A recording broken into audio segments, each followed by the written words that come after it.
Hello,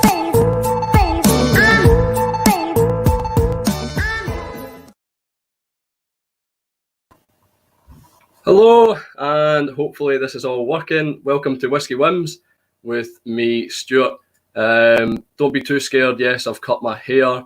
It's a little bit shorter than usual. And yeah, hopefully I've started this right. Hopefully the intro came through and everything's going plain sailing. It's a bit hard trying to organise things sometimes, and this is all still quite new to me, the live setups. So tonight we're going to have obviously Stevie as usual, and we're also going to have another special guest to talk about obviously our older whiskies better, or old whiskies versus new, not necessarily our older whiskies better, because there probably is a simple answer to that, and it kind of depends on the whiskey as well as what's been matured and all that good stuff. So we're going to we've sent each other samples again, Stevie and I. Stevie sent me two, and I've sent him two. We kind of wanted to go along with the themes of old versus young in these whiskies. So we've hopefully sent each other an old whiskey and sent a young whiskey as well. So we'll get down to that. I'll get Stevie in. We'll go through our first samples, and then we'll bring in the special guest who we'll introduce in time to come. A little nervous, still need to get some whiskey and some beer down me to calm the nerves. So anyway, I'll get Stevie in so I can share the nerve-wracking live experience. So hopefully we'll see him right now. There we go. Hello there we go. Hey, and Stuart, thanks for sending me your hair. I've stuck it all on now, so it works okay. It's a bit weird, but never mind. It looks better on you than it does on me, to be fair, so you can have it. Yeah, well, although it is a bit straggly. There's a couple bits missing here and there, but I can't help what Mother Nature does. It is what it is. Will we see who we've got in the? Yeah, let's. Who we got? Have we got anybody? We have 7 people currently watching. I'm surprised my intro didn't scare them all off. And currently we have Whiskey Straight Al. You should check out, if you've ever got any time, definitely check out his YouTube channel. He's got some great content on there. We also have Kevin. If that is Kevin Grant, I'm pretty sure that's Kevin who works at the Scottish Gantry. Just having a tiny tipple just now as my live starts shortly. Yeah, it is Kevin who works at Scottish Gantry. So he's got a live on Facebook. And under normal circumstances, I'd say go check him out. But today, do not check him out. Stay here, watch us. We're more fun. Thanks for popping in, Kevin. And a Port Ellen sounds absolutely amazing. In 1982, where did you get that? We've got Fred, Whiskey Pilgrim. He's another YouTuber. His content's quality as well. Some good. He's sent me some Swedish whiskies before. Okay. Some of them were like almost similar to Springbank. I was actually surprised with them. I'm pretty sure it's Swedish. I'm almost certain. I might be getting European countries or Slavic countries mixed up, but I'm sure it's Swedish. We've got Kresimir in, who's from Croatia. Another good guy. He doesn't have YouTube, but he's on Instagram. He's a good guy to talk to, knows his stuff. And it is me, mate, yes. And we have Martin, all the way from Utah, USA. So I don't know what time over it is over there, Martin, but thanks for watching anyway, and hopefully we can keep you entertained. So what is everybody drinking? Already Kevin's told us that he's drinking a Port Ellen. I'm not sure how many people are going to be able to top that, so it'll be good to see what people are drinking anyway. And yeah, I don't know if you want to speak a bit. Me hogging the mic. No, it's fine. Yeah, I think I'm ready for tonight. You gave me 2 fairly healthy measures. My only concern was when I'm pretty sure you know what young is, but I'm not so sure you know what older is. So I'm a wee bit worried in case you've given me like a 13-year-old thinking that's old. So we'll see what happens. Trust me, Stevie, I know 13 is too young, right? Oh, that wasn't the way I was getting at, but never mind. So yes, it's good. Ready to go. All right. Well, like I said, we're going to hit the sample first. I suggest we both start with sample A, and then we'll kind of go on to the topic. We'll try and separate them a bit so it's not all congealed, and so the samples aren't getting watered down with the topic, and the other side, so the topic isn't getting weighed down by the talk of the samples. So you've got sample A. This is the sample A that I sent you. Right. So I've got my A sample here, and I've got a wee glass topper, a wee no nonsense vin. Yeah, I really struggled with both of these, to be honest. Like, I felt they were quite similar smells, quite similar fragrances. The tastes were a little bit different. So there's Martin saying 18 is the year of consent here. It's 16 here, but yeah, I think it's 16. Pretty sure it is. But yeah, you have a higher drinking age as well, 21 for drinking legally, whereas we're allowed to drink at 18. So I think you're right, because I took some of the suggested notes of yours. I've got them sitting there, and yeah, when I look at it now, they are very opposite, but at the same time, the flavor profiles, yeah, there's some similarities there. I think to tell the difference, you would need to be able to go beyond the obvious tastes and nose. And I think if you can capture them, you can then for sure tell the difference. So you've tried to bamboozle me by giving me absolutely solid drams. Well, I actually didn't set out to do that, but in fact, not until I printed that out about half an hour ago, I thought, oh, they're pretty close.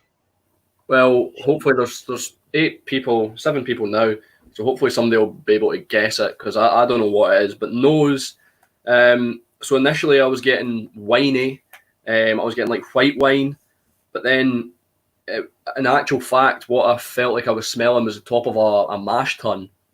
Like, I remember when we were at Ardbeg and I stuck my nose right in the mash tun, and the CO2 like took the breath away from me. You're selling it, man. You're selling it. So it was almost like the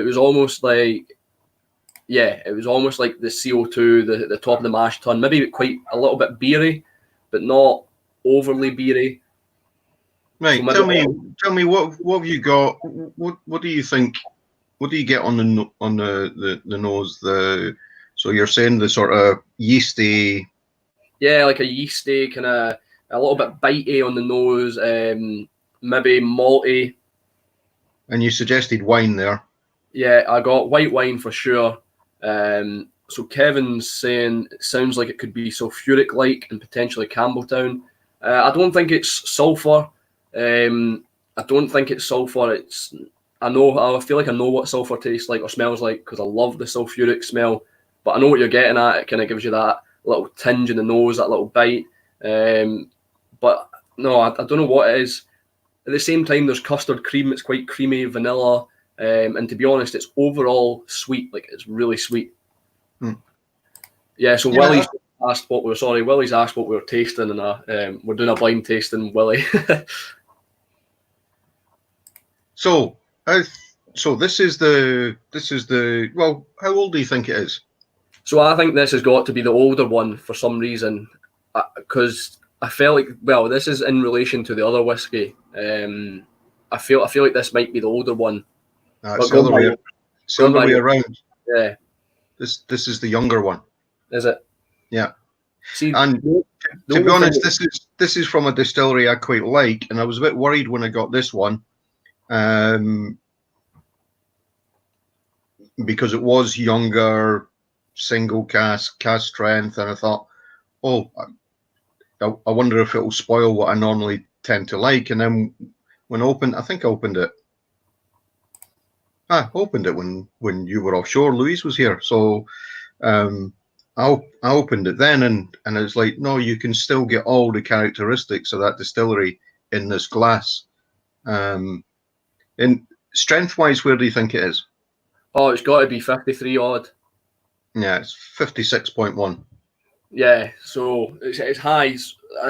I think on the nose, I wouldn't be able to tell. On the nose, I would have thought it was older, but on the palate, I'll get down to the palate because there's something that's really kind of thrown me off with the palate. Okay. What do you think it is? Want me to tell you? Want me to tell you what the cask type is? No, I think it's wine, or yeah, I think it's some sort of wine. Been in a Sauternes hogshead, so you're hitting a few of them. So I think it's wine. I think it's Highland, a Highland whiskey. Kevin said Deanston. Cresimere said Glengoyne. I don't think it's any of them. I think it's further. I don't know. I think it's a Highland. I wouldn't say it's coastal. But yeah, it's on the palate. I don't know if this was earlier because I hadn't had any whiskey. Hi Tony, good to see you. Welcome you in. Thanks for joining. Welcome. Currently guessing our first whiskey that Stevie sent me. So I thought it was really spicy, quite nippy on the tongue, pepper, oak tannins, yet still creamy again. And I kind of felt like it was quite a fresh cask, whether that be, I don't know if it would be classed as first fill with Sauternes, but I thought it was awfully fresh. It was like licking the barrel, quite, like I said, the tannins were there. It's still sweet though, maybe some toffee in there or some caramel. Shall I tell you what the suggested is? No, that you and I, right. You know, we always say to people, you and I are not here to try and tell you what it should taste like. It's up to you what it tastes like. It's up to you what it reminds you about. But you were quite close on the nose. Butterscotch, baked pineapple, sherried fruit, salted caramel, and a whisper of the sea. I think you're getting. You can definitely get that there is a bit of sea air there, and I think what's maybe thrown you is the salty bit, right? Because I wouldn't normally associate that profile with this, but on the palate we've got salted honeycomb, chocolate with pineapple fondant and custard cream. You did say vanilla custard. I'll let you see what I put for finishing. Cresimere said it could be a knock. I don't think it's a knock either, but that's just a guess. I mean, it might be a knock. So for the finish, I've got quite long and warming. Like this has left a really warm mouthfeel. Like I've never really experienced this sort of warm mouthfeel. I've felt oily mouthfeels. I've felt all that type. But I've never felt like how warm this is. It's such a warming whiskey. I'm sure you have. You just can't say on the telly. Yeah. So there's more oak influence there. Cinnamon, nutmeg on the finish, and also a hint of dark chocolate. You're okay. You're fairly close. You've got the zest and the spiciness. It sort of suggests a sort of lemon meringue, but I think that's between the sort of salty caramel, the citrus bit, but then the fresh oak, and that's. The fresh oak is what you're left with when everything else goes away. It's the fresh oak that's there for sure. Just like you've licked the wood yourself. It's a beautiful whiskey. Willie's reckoning Tomatin. I don't think Tomatin, personally. I think this is lower than 10-year-old. I think 8 to 9 maybe. Yeah. And going off that, Martin said Old Pulteney, but he's never seen an OP wine cask, so that's fair enough. Okay. We got Jimmy in. He's all over YouTube streams. He's always watching. So he's watching and he's listening. He's saying, but he'll probably catch the replay. So that's good. Thanks for popping in anyway and saying hi, Jimmy. We're currently having sample A from Stevie. Do you want me to do the reveal? I think I know what it is just because of. In fact, I was going to say a distillery, but then, in fact, I'm not sure. I've been thrown off. Willie's saying the same. He says no, neither did I. After Stevie's last description, I think I've thrown off. I think it's lower than 8-year-old. What else did I say? 53%. wine finish or wine matured, and Okay. yeah, You've got the wine finish. You've got Yeah. the wine finish. It's 56, right. and it's 8-year-old. It was distilled in 2011 and bottled in 2019. Do you want me to reveal the distillery? Yes. It is one of my faves, Glenglassaugh. Glenglassaugh, that'll be the one that we bought you a couple That is exactly the one you and Louise bought me at Pitlochry. It's a cracking dram. That is honestly a great whiskey. It's maybe does need a little bit of water, could probably help it go a long way. I should have added water. I meant to ask you and just say put a wee touch in it, because then the tropical fruits more come to the fore. What throws me in that is the sort of coastal, sort of salty Welsh Toro isn't typical. I mean, I got about 8 Glengassaughs up there, and that's the youngest one. And I was worried that, I wonder if that'll be the first Glenglassaugh I've got that I'm not going to enjoy. But I was pleasantly surprised. Is it single cask? Did you say it's single cask? Can't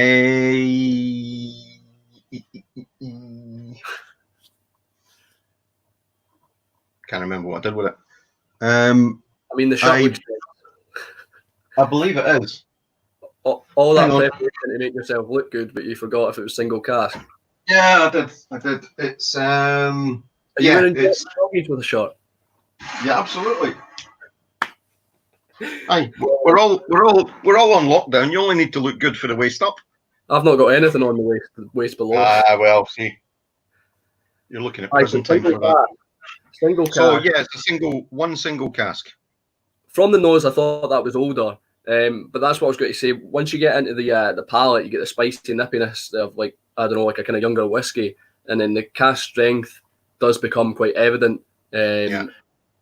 Especially with the finish. The finish was quite long and warm, and you don't really experience that, in my opinion, from I don't think you do, from weaker ABV whiskies, so 46% and lower. You don't always get that length of a finish, whereas cask strength, you always get quite a long finish. What does anybody that's watching? Has anybody out there had Glenglassaugh? I wonder. It's quite. I think it's quite not a under the radar distillery, but I don't think a lot of people. You don't see a lot of posts about it on Instagram or anything like that. I don't think a lot of people are aware of it. I'm not sure how far it gets in the sense of international, if it gets a lot of coverage. I've got a wee story. I chose this because there's a wee story that links to the topic we're going to discuss, but I'm going to keep it separate for then. But yeah, I've got a few finishes. I've got a 30-year-old, and I've got. Wait do you see this? I don't know if you'll be able to see the colour of this, but that's like a single cask, 1986. Where are we? Look. What's Look that? at the colour. It's Pedro Jimenez punching. Yeah. And this was back because, of course, Billy Walker spent a bit of time at this distillery before moving on to where he is now. So yeah, that is looking forward to having, but I don't know when I'll open that. So okay, he's actually got a sample of the Revival sitting beside him. I'm pretty sure the Revival's part of their core range. To be honest, I don't think I've had a bad Glenglassaugh because I've only ever really tried it from you, and like I said, I don't think I've had a bad one. No. So Martin says it's quite hard to find in the States, which I kind of assumed it would be. And Welsh Toro has also said he thinks he's had one, but he can't remember what exactly. That's the thing that happens, Toro, when you have so many whiskies.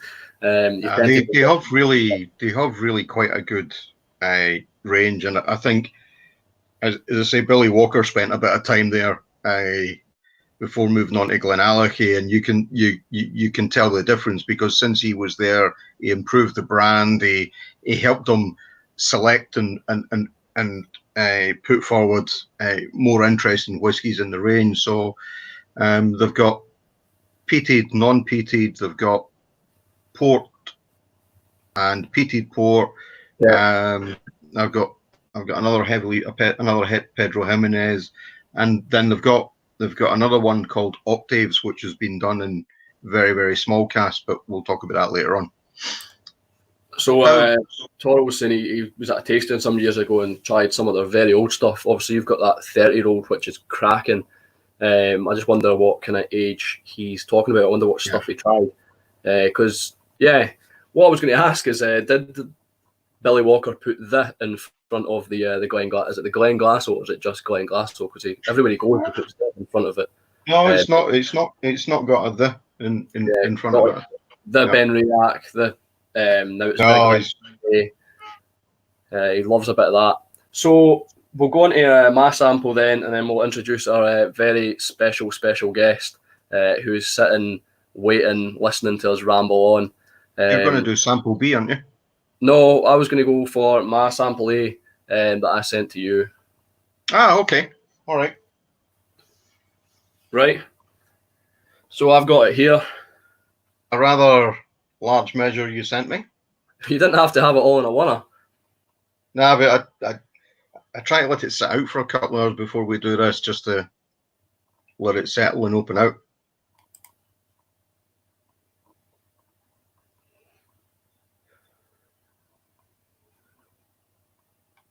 I've never heard of the Tiffany.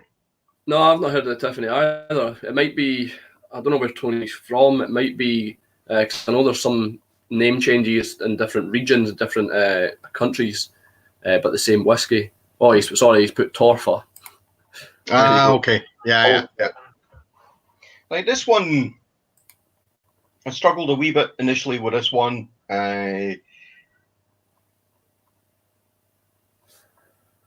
21-year-old Glenglassaugh from SMWS.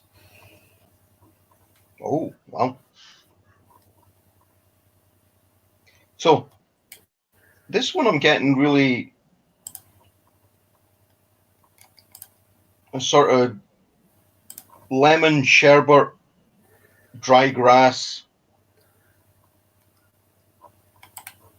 Yeah, there's definitely citrus there, and like you said, probably grass.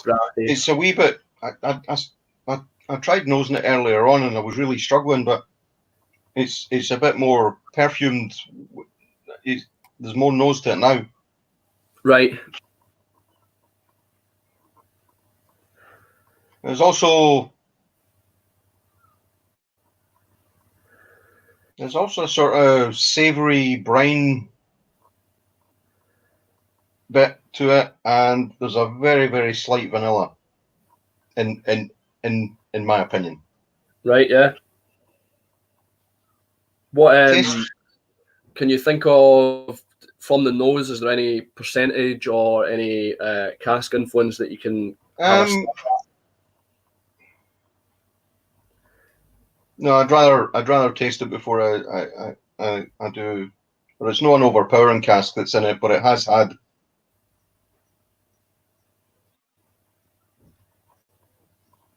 So I'm going to go for it. It's quite, without revealing too much, I think it's quite lowland in character, if that makes sense. Pineapple, definitely. Green apple, custard creams again, caramel.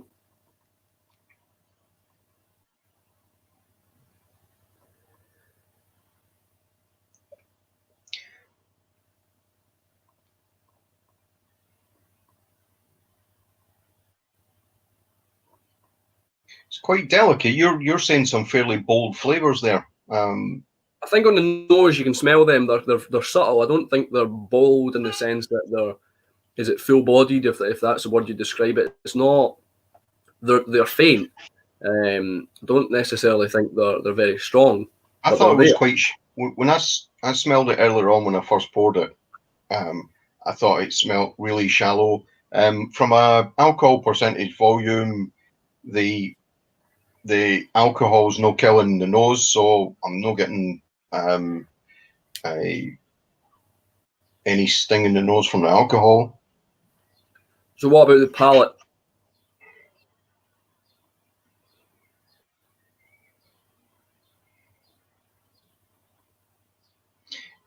I find it quite peppery. Really? Yeah, initially for me, there's pepper. Again, there's a sort of dry, sort of slightly damp, dry grass, even on the taste for me. I chose this one because it gets a lot of praise in blind tastings, funnily enough. For some reason, I feel like I should know it. It's quite well, revered? Quite well, highly praised in blind tastings. So on the palate, I get vanilla creamy again. I think there's a little bit of alcohol presence on the palate, but nothing too obnoxious. Lemon. See, I'm getting more subtle flavors. Like, do you get pineapple cubes at all? Because the pineapple cubes. No, I don't. But I'll leave it sitting a wee while and see what comes off it. It reminds me also of oat cake. So it's, for me, it's along that sort of savoury. Well, no overly savoury, but sort of bland's the wrong word. But I like an oat cake, but there's the subtle taste of oat there. Right. I think the grassiness is prominent in it for me. The pepperiness is prominent in it for me. The finish I find quite short. The finish is almost non-existent. Definitely. Yeah. It's tame. It's short.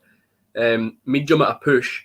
But once again, I'm getting the custard and pineapple. I think this is quite a consistent dram. I think the pineapple, which could be similar to the grassy, fresh grass you're getting, but I think it's quite a consistent. I don't think it's overly complex. I think it's the same taste, smells throughout almost. There is a very faint, I think the more I'm trying, there is a very, I don't know whether it's just because you're suggesting it, but there is a very slight tropical fruit, whether it be pineapple or, well, along those lines. Very, very faint to me. I'm picking up more, and I guess, I like savoury things, so I don't know whether I'm maybe picking up, they're more obvious to me because of that. I don't know. Yeah, pick up what you want to pick up almost, or what you like. Yeah, I see what you're saying. Can we? I would say it's under 8 years. Right, that's correct. Look at my face. What? Oh yeah, I've got Aquavita's glasses, Roy's glasses. Yeah. What? If I was to guess at the cask, I think it's bourbon. But I'm not often very good at getting the cask. But I'll tell you, you're half correct. Okay, well, I'll take that. Half correct's better than talking crap. That's all we do, isn't it?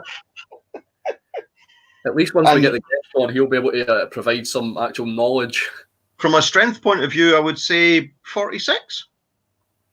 Right. Slightly lower. Slightly lower, okay. And the other interesting thing about it is it's got floaty bits in it, so that'll probably be my nose hairs or something. I tend to stick my nose in the ball. That'll probably be caught. If they're your nose hairs, mate, you should be going to the doctor.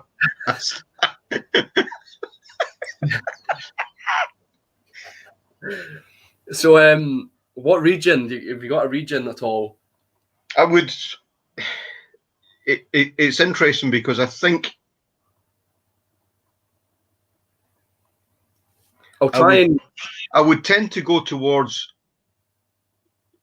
lowland, but I'm not 100%. It reminds me a bit of Rosebank, St Magdalene, that type of grassy sort of flavour in it. But then the pineapple comes, that tends to be more Bladnoch there. you get more tropical fruits in there. So that would be my guess. But so I'll tell you what's funny about that. For me, this is lowland characteristics. Like you said, it's a lowland whiskey almost. The motto of this distillery, and someone's guessed it right in the comments. So well done, Kresimir. I'll post it in a second. So lowland, and the motto of this distillery is a softer side to the Highlands, or something like that. Let me just read it. The softer side of the Highlands, yeah. So it's a Highland whiskey, and like you said, it's definitely low in the characteristic. Does that give the distillery away by any chance? Do you know that from that motto? I wonder if the guest knows. I bet he probably knows from the motto. The softer side of the Highlands. see, I think it's a wee bit. It's softer. If by softer they mean lighter flavour, it is. If softer they mean smooth and rounded, it's not. See, I think it's quite smooth, quite easy going. It is the yeah. So our guest has shown it on his screen. Come on, go for it. What is it? It's the Tomatin Legacy. It's bourbon and virgin oak. I think it's rumoured to be 5-year-old. They've not got an age on it, but I'll tell you what the bottle says anyway. I think we've got. I've got an unopened bottle of that. Time in bourbon barrels and virgin oak casks bring a light sweetness to our single malt, which boasts aromas of vanilla, marshmallow, pineapple, and lemon. I'd agree with the vanilla, the pineapple, and the lemon, but I don't see the marshmallow. But I think this is an absolutely splendid whiskey for the price and for what it provides, really. It's nothing really to boast about in the sense that it's full of flavour and that. I just think it's a good whiskey. Yeah, I wouldn't have fussed for it again. No saying it's a full bottle of it. Eh? At least you've got a full bottle. I've got a bottle there. In fact, I think your old man gave me it. It's I would never have guessed Tomatin in a million years. It's yeah. I think it's just too young. Well, I'm not going to get into that because that's for the other topic. That'll ignite the discussion. Yes. So I think we'll introduce the guest, and definitely well done, Kresimir, for guessing that Tomatin Legacy. It is. You're giving it prizes, aren't you, Stuart? Yeah. Oh, yeah. That's what it is. There's a thumbs up, Kresimir. Thank you. In fact, 2 thumbs up if you just count my head as one. Is Whiskey Brewers on? Is Whiskey Brewers on? No. I've not seen them comment, so I'd assume they are not on at the moment. Okay. So yeah, we'll introduce the next guest. I'm not sure if you want to give him a little introduction or if I shall give him an introduction. I can if you want. Want me to go? Yeah, wait, we'll see what the comments are coming in thick and fast. We have Whiskey Al recently finished a bottle of the Tomatin Legacy, and he was pleasantly surprised considering what he paid for it. He's got a 12-year-old on the way, so it's good that core range whiskey is providing that for you, making them buy into the distillery. We got Matt I don't know if he's currently at work offshore at the moment. So he said hello. Thanks for joining, Matt. We've just finished Stevie's sample today, and we've just finished mine as well. Kresimir is over the moon with his thumbs up prize. He's loving it. Free posted and packaging as well. I know. We've also got Toro saying he's come to realise that when it comes to independent single barrel bottles, it's very difficult to tell the region apart from Oven, Peters, and a few others. The cask is everything. That is a good point. That is a really good point. He knows his stuff. So yes, you can introduce the guest. Okay. So, Stuart knows this guy, old friend of mine. I'm going to introduce the gentleman, John Blythe. He's from over Edinburgh way. John I think John started his whiskey journey roughly about the same time as me. He's done a few courses on it, and he did a stint of managing the Speyside Whisky Festival a few years ago as well. So yeah, it's good to have John on board, and we'll introduce the topic, and he will give us the starter for 10, and then everybody, please feel free to join in. Give me and Stuart a break. So Go. here is John. John, hopefully Stevie done you some justice there, and thanks for joining us again. I know you've been sitting patiently backstage just watching us dribble on about these whiskies. If you want to give yourself an introduction better than Stevie's, please go ahead and spout. It's not going to be better, is it? Well, first of all, thanks for having me, guys. Appreciate it. And I'm sure there's probably a resounding who from all your listeners tonight. Say, who the hell is this guy? I'm no one. I'm a whiskey geek, whiskey enthusiast, like everyone on here tonight. I'm sure I'm no different. Just I like a dram, and I love the process. I love the industry. Briefly worked in the industry for some time, as Stevie mentioned, managing Spirit of Speyside Whisky Festival, which was pretty awesome. And yeah, that's who I am. So it's a pleasure being on. Thank you very much for having me. So my first question is, what are you drinking? Well, I am drinking a 15-year-old Glendronach, the Revival, which I really like. It's a sherry monster, as I love. A bit of a sherry fiend. So yeah, this is Pedro Jimenez Oloroso casks. 15 years. Yeah, the Glendronach, they took it off for a while. And I was very lucky enough to pick up one of the first ones off the production line that they brought back, I think about a year or so back now. So yeah, if you can get one, good dram. Yeah, it's a good shout. So the topic, John, for this evening, we thought we would introduce a wee controversial topic in the middle just to break up me and him waffling on. So the topic we thought to open up to everybody, just to have it, get people's feeling on it, is young whiskies versus old whiskies. I think it's quite a controversial subject because I think as time has caught up with us, more and more young whiskies coming on the market. And I thought, with your background and experience, you could maybe tell us a bit about, before we get into our personal feelings about it, maybe tell us a wee bit about, what's important when a distillery is thinking about a young whiskey, an old whiskey. How can you maybe identify the difference? So over to you. Okay. Well, On the spot. Am I breaking up? Am I? A little bit. A little bit. Are you reading me? Yes, we can hear you. Is that better? Good. Okay. So age isn't everything. It really isn't. I've proven. It most certainly isn't. But no, it isn't everything. And distilleries have, over the years, went into no age statements, as well as opening it up to age statement bottlings with varying degrees of success across the world.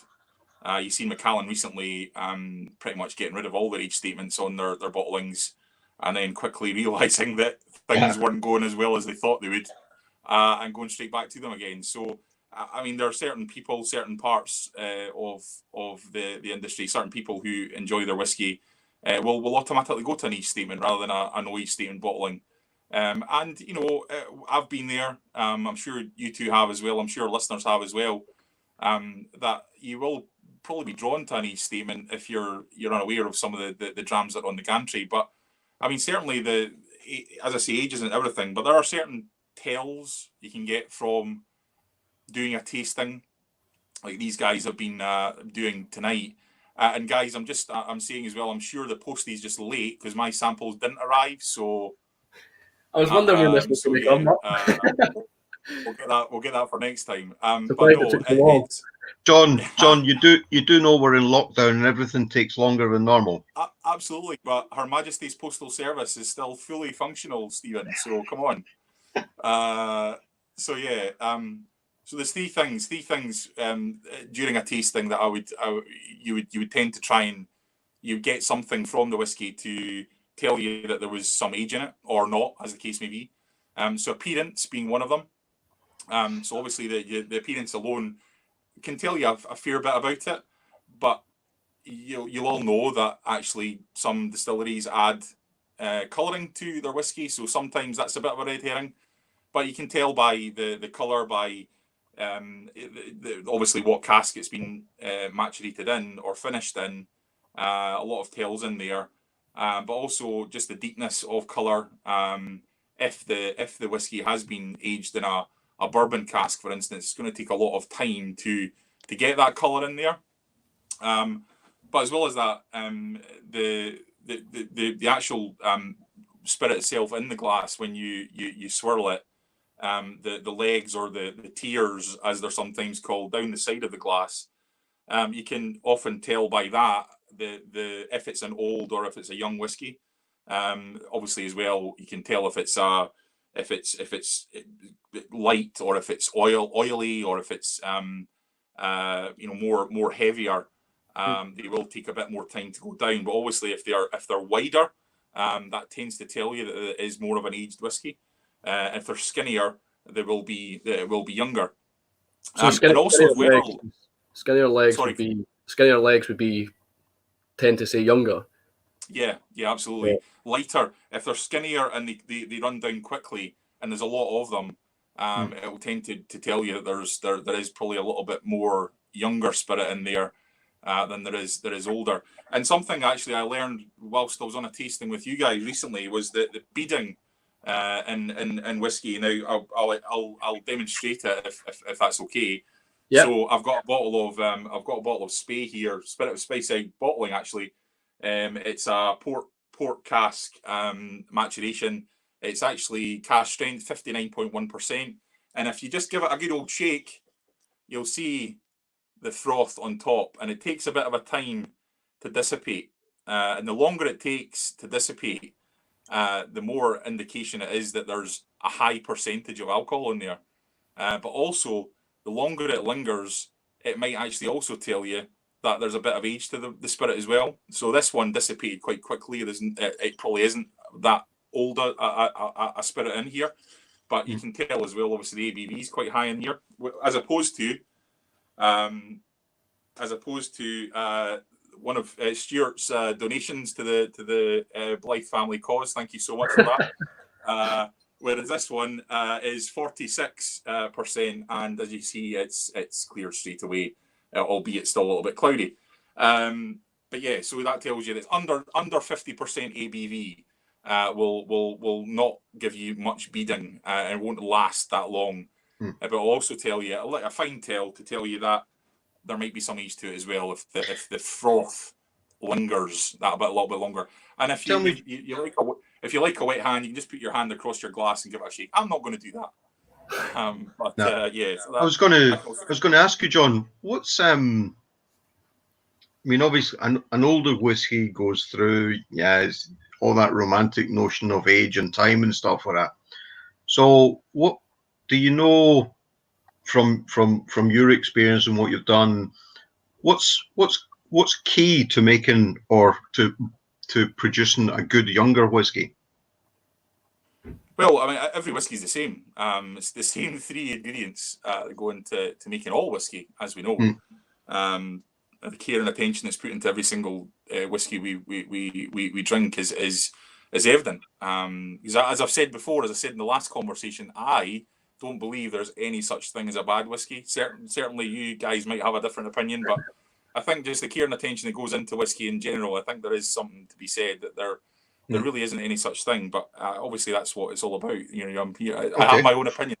So, but sorry, we've got some. Let's hear from the people. So Martin's asked, and you'll probably be better to answer this. Some say the age is particularly evident in the finish. Well, yeah, I mean, certainly the finish can tell you a lot of things. The longer the finish, obviously, you can probably say the better the whiskey, and potentially there might be a little bit of age in that as well. But there's primary tastes when you get the whiskey in your mouth that you're going to be looking for. Right at the very front of the tongue, you'll get the tingle there. That'll probably tell you there's probably a little bit of sweetness in the whiskey. The sides of the tongue, and maybe potentially the middle of the tongue as well, will maybe shout out acidity.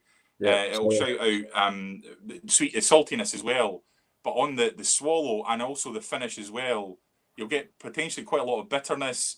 And I see that dryness as well, but I'm not talking about bitterness being a bad thing. yeah, I think there is a lot to be said for that. But certainly, yeah, the finish, it can tell you a lot of things. But certainly from there's different points in your tongue as well. Sorry, I'm going into nonsense that I've listened to. Not nonsense, but So you're obviously experienced with your tongue, John. We're getting that. Little snippets of knowledge I've got from tastings, and it's actually, I think it was actually, if I remember rightly, it was Charlie McLean talking about tasting, and he was talking about these primary flavors, and he mentioned something along the lines of, if you feel that sort of prickle at the front of your tongue, it indicates that potentially the whiskey is going to be probably younger than around about 8 years old. Right.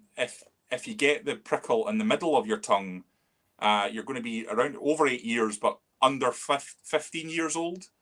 And if you get it at the back of your tongue, it's 15 years and older. So it's another little tell as well. And you know, it doesn't work with everything, but certainly from the dram I'm working now, I do get that prickle in the back of my tongue as I've swallowed, as the finish keeps on giving. I'm still tasting it now. As I say, I love my sherry monsters. But yeah, another little tale there. But no, a great question.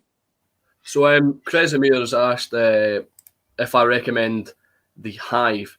So Cresimir, a little backstory to this. I had got the Spice King from my girlfriend. She gifted me that one Christmas, and I absolutely loved it. It was similar to the Spice Tree by Compass Box. It basically said what it did on the tin. It was lovely, and I highly rated that.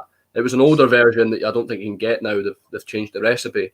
So I went into the Scottish Gantry in Stirling, and I tried the Hive in the shop. Oh, amazing, brilliant. Took it home, had a couple drams of it, did not enjoy it. So John was over with Stevie on this one occasion we were trying whiskey, and John said that he enjoyed it. So I said, you might as well have it because I'm not getting anything from it. So probably to answer that question, John will probably have to tell you if he's enjoying it or not. I would love to, but I've not had a drama of it since. So no. I probably should use a different bottle now, but yeah, I've not tried it. I think this is to represent Speyside, if I'm right in saying. I think, or maybe Lowlands. I don't remember, but it might even tell me on here actually. I think but yeah, Lowlands, it's Fife, is it? But I don't know if it's Lowlands. Yeah, Kingsbarn's Fife, obviously, but yeah. they've crafted their blends to make them taste like different regions of Scotland. So I think the Hive was meant to represent Speyside or the Lowlands, one or two. I think the Peat Chimney it was meant to be Islay. And I think you mentioned the Spice King was obviously the Highlands. Yeah. So yeah, there was various different releases from them, but I think it's fine. I think it's a lovely dram. Actually, funny you should see that their new make spirit. Oh yeah, Kingsbarns. Sublime. Yeah, absolutely. I have heard that. It's lovely. Is that the? Yeah, I have heard that. And good for the current situation where you could open it up and wash your hands with it. So you know, so yeah, 63.5% ABV. It's lovely. If you can get your hands on some of it, it's lovely. Just such a obviously lots of grassy cereal notes because obviously it's a very young spirit. Yeah. But yeah, the flavors are sublime. So yeah, a little recommendation there from me. Sorry. Have you tried the Glendronach 18? No, I haven't. you need to, especially this year's one. I think this year's got the 2020. I'm pretty sure it's got the oldest stuff in it, up till April. I think it's like a 23-year-old or 24-year-old because it got mothballed. But I had the 2019 release, and what a whiskey! Like, I went through that so quick. Honestly, amazing whiskey. Cool. Just to get back to the topic, because I had a confession to make. Sorry, yeah, go for it. Right, my confession was this: I have to convince I was very ageist when it came to whiskey. Stuart's nodding his head because he knows this. And actually, there was a link to the Glenglassaugh, because the very first Glenglassaugh I ever had was I can't remember the age, but I think it was between 5 and 8. But it was the octave, so it was done in very, very small casks. So the whiskey was in more contact with the wood. So when they bottled that at a young age, it tasted very much more like a more mature whiskey, and that was probably the first whiskey that sort of made me think, oh, wait a minute, maybe I'm all wrong here. The second one was Wolfburn. I don't know why anybody thinks of Wolfburn. There's quite a difference between some of them, but when we tried the sort of early Wolfburn stuff, I thought, oh, wait a minute, this. So I sort of changed. I used to be very ageist. I have to be careful what I choose when it's young, because I need the flavor. I need the, short finishes and stuff are no for me. So yeah, well, sorry, carry on. I was just to say, Toro's opened at Ben Rinnes 13, and he's nice. thinking it'll get better with time. Infrequent Flyers. I'm not sure who does those bottlings, but they're an independent bottler anyway. Yeah, there's a few of them I've seen, but I'm not sure who's actually doing them. But I'm a big fan of Ben Rinnes, so enjoy that, Toro. Oh, yeah, it was one of your samples last time, wasn't it? Yeah, it was a 23-year-old, and I just bought. I've been wanting a boutique whiskey company or whatever their name is. I've been wanting one of those whiskies for a while, because I think you gave us one to try, John, when you were around at ours. So I ended up buying a 17-year-old off the auction, Ben Rinnes boutique whiskey, and I'm quite excited to open that. Anybody else got any comments on the young stuff or the old stuff? Well, the other thing I was going to point out as well, so I missed out. I got a little bit of palate in there. I got a little bit of appearance, but obviously the other important element of tasting is obviously the nose, and it can tell you. I think, to be fair, I think whatever you take on your nose, whatever you can smell on the whiskey on your nose, pretty much your palate's going to back that up. Yeah, it's going to probably tell you about 70% of the story on your nose. So. What I've tend to find is leather and wood notes on the nose indicate an older whiskey. That's just what I've experienced, and as I say, massive caveat again for everything I'm saying. This is just my opinion.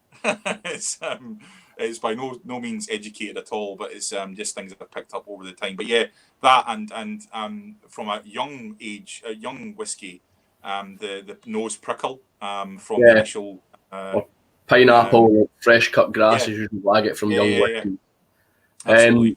We got about the fermentation as well and all that. But anyway, carry on. Sorry, we've got some comments just coming in from Stevie's. So Colin has just bought a 4-year-old Ben Nevis, and I'm pretty sure I've got a Ralphie's Ben Nevis. I think that was 4-year-old peated. Matt has said Billy's son, and he's referring to Billy Walker. That is who I think what he's referring to is who does Infrequent Flyers is Billy Walker. Okay. So there's a lot of knowledge. Matt knows a lot of stuff. I was going to say some useless stuff, but it's not that useless in the whiskey world. To be fair, he should have been on here then than me. Yeah. He's offshore. We did try and get him first, John, but plans fell through. I was second then. Was a third or fourth. You were. it's definitely an interesting topic, and I think it's one of the many amazing things about whiskey. I think just when you think you've got it nailed, along comes something else that changes your mind. The longer you are into it, I think you can pay a lot of money for an older whiskey that doesn't necessarily translate to quality in the glass. You're paying for the rarity of it. I think you can pay less money for a younger whiskey and it knock the socks off the older one, and vice versa. As you say, I've got an old 1974 Cardew bottle, John, and just as you say, it's all about leather and wood. It's heavily sherry. It's as dark as night. We touch a water into it, and it's like a journey back in time in your mouth. It really is. It is old, and its character, everything you get from it, says old. Some more comments. Sorry, Stevie. Right. Got a few coming through. So Toro, he's had a Lefroy 25-year-old, and the price is crazy, which they are for old Lefroys. They're insane. He says he prefers the younger ones. He had a superb 6-year-old. Kresimir is saying the Kilkerran 8, which for me is I love Kilkerran. I love what they're doing at the moment. They're bringing out young 3-year-old whiskies, young 8-year-old whiskies, 12-year-old whiskies, which in the world of whiskey, 12 is still quite young. So it'd be good to see how where they're going to go with older whiskies. But it's good to see that the younger whiskies are so prominent and so they're selling well. They're great. Willie says age statements for me. So he tends to just stick to age statements, which isn't a bad thing. Because you know where you are, you're guaranteed. Yeah. You're guaranteed something you're guaranteed at least an age. Whereas with non-age statement, you could get just a pile of hoo-ha. Another one from Toro. Young Isla is a better indicator of that region. He likes old Isla, but it's very expensive and loses some of the region's characters. I'd completely agree with that. Definitely. Even majority of whiskies, when they get to a certain age, I think they just kind of dull down a little. Not all of them, but some of them dull down, and you kind of lose the characteristic of the whiskey, and you end up getting more of the wood or the oak or the whatever it's been finished in. And one last one from Kresimir. I was going to say it's quite interesting he mentions Islay there, because quite a significant number of years ago, before everybody else was experimenting, before the boom and the young stuff, Ardbeg produced a bottle. I think it was called Almost There. And that was them experimenting at that time, going towards like a younger whiskey, well in advance of most other people. And of course now they've released their standard bottling 5-year-old now. Yeah. But they started on that journey many years ago. It's a good question around what constitutes an older whiskey. Definitely. It's a good question, but I would say maybe 20 to 25 years.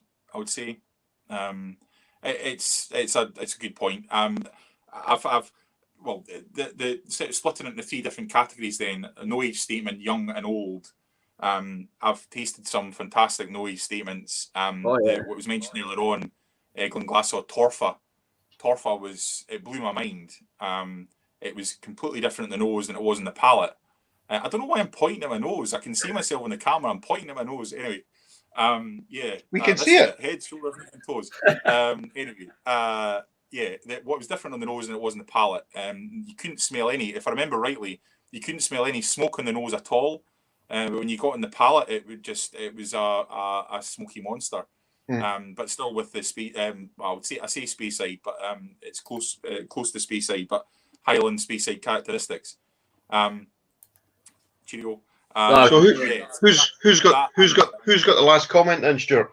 So there's a few. There's another ones. There's Toro's back again saying he got to say that older whiskies have a quality about them, and to be fair, there is a certain quality to some older whiskies. I know presentation isn't everything in the sense in boxes, but even some of these older whiskies, with the way they're presented, is nice, and you do get a luxurious feel about them. and I think that goes. I don't think it's fair to say that's all whiskies, but that's definitely some whiskies. When you get into kind of older than 20, you do get nice, luxurious feel about it. I think that's where the romantic notion of whiskey comes in for me, is the fact that you can be sitting with friends, couple of friends, whatever, enjoying a dram, and I've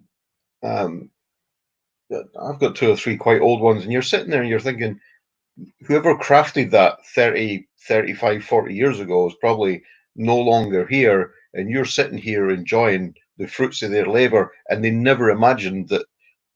never imagine they were making something magical. And I think that's the romantic side of it that I really like. Sorry, Stevie, but I think we've forgot the clap. We might need to raise a dram and clap for all the key workers, all the NHS workers. Oh, cheers!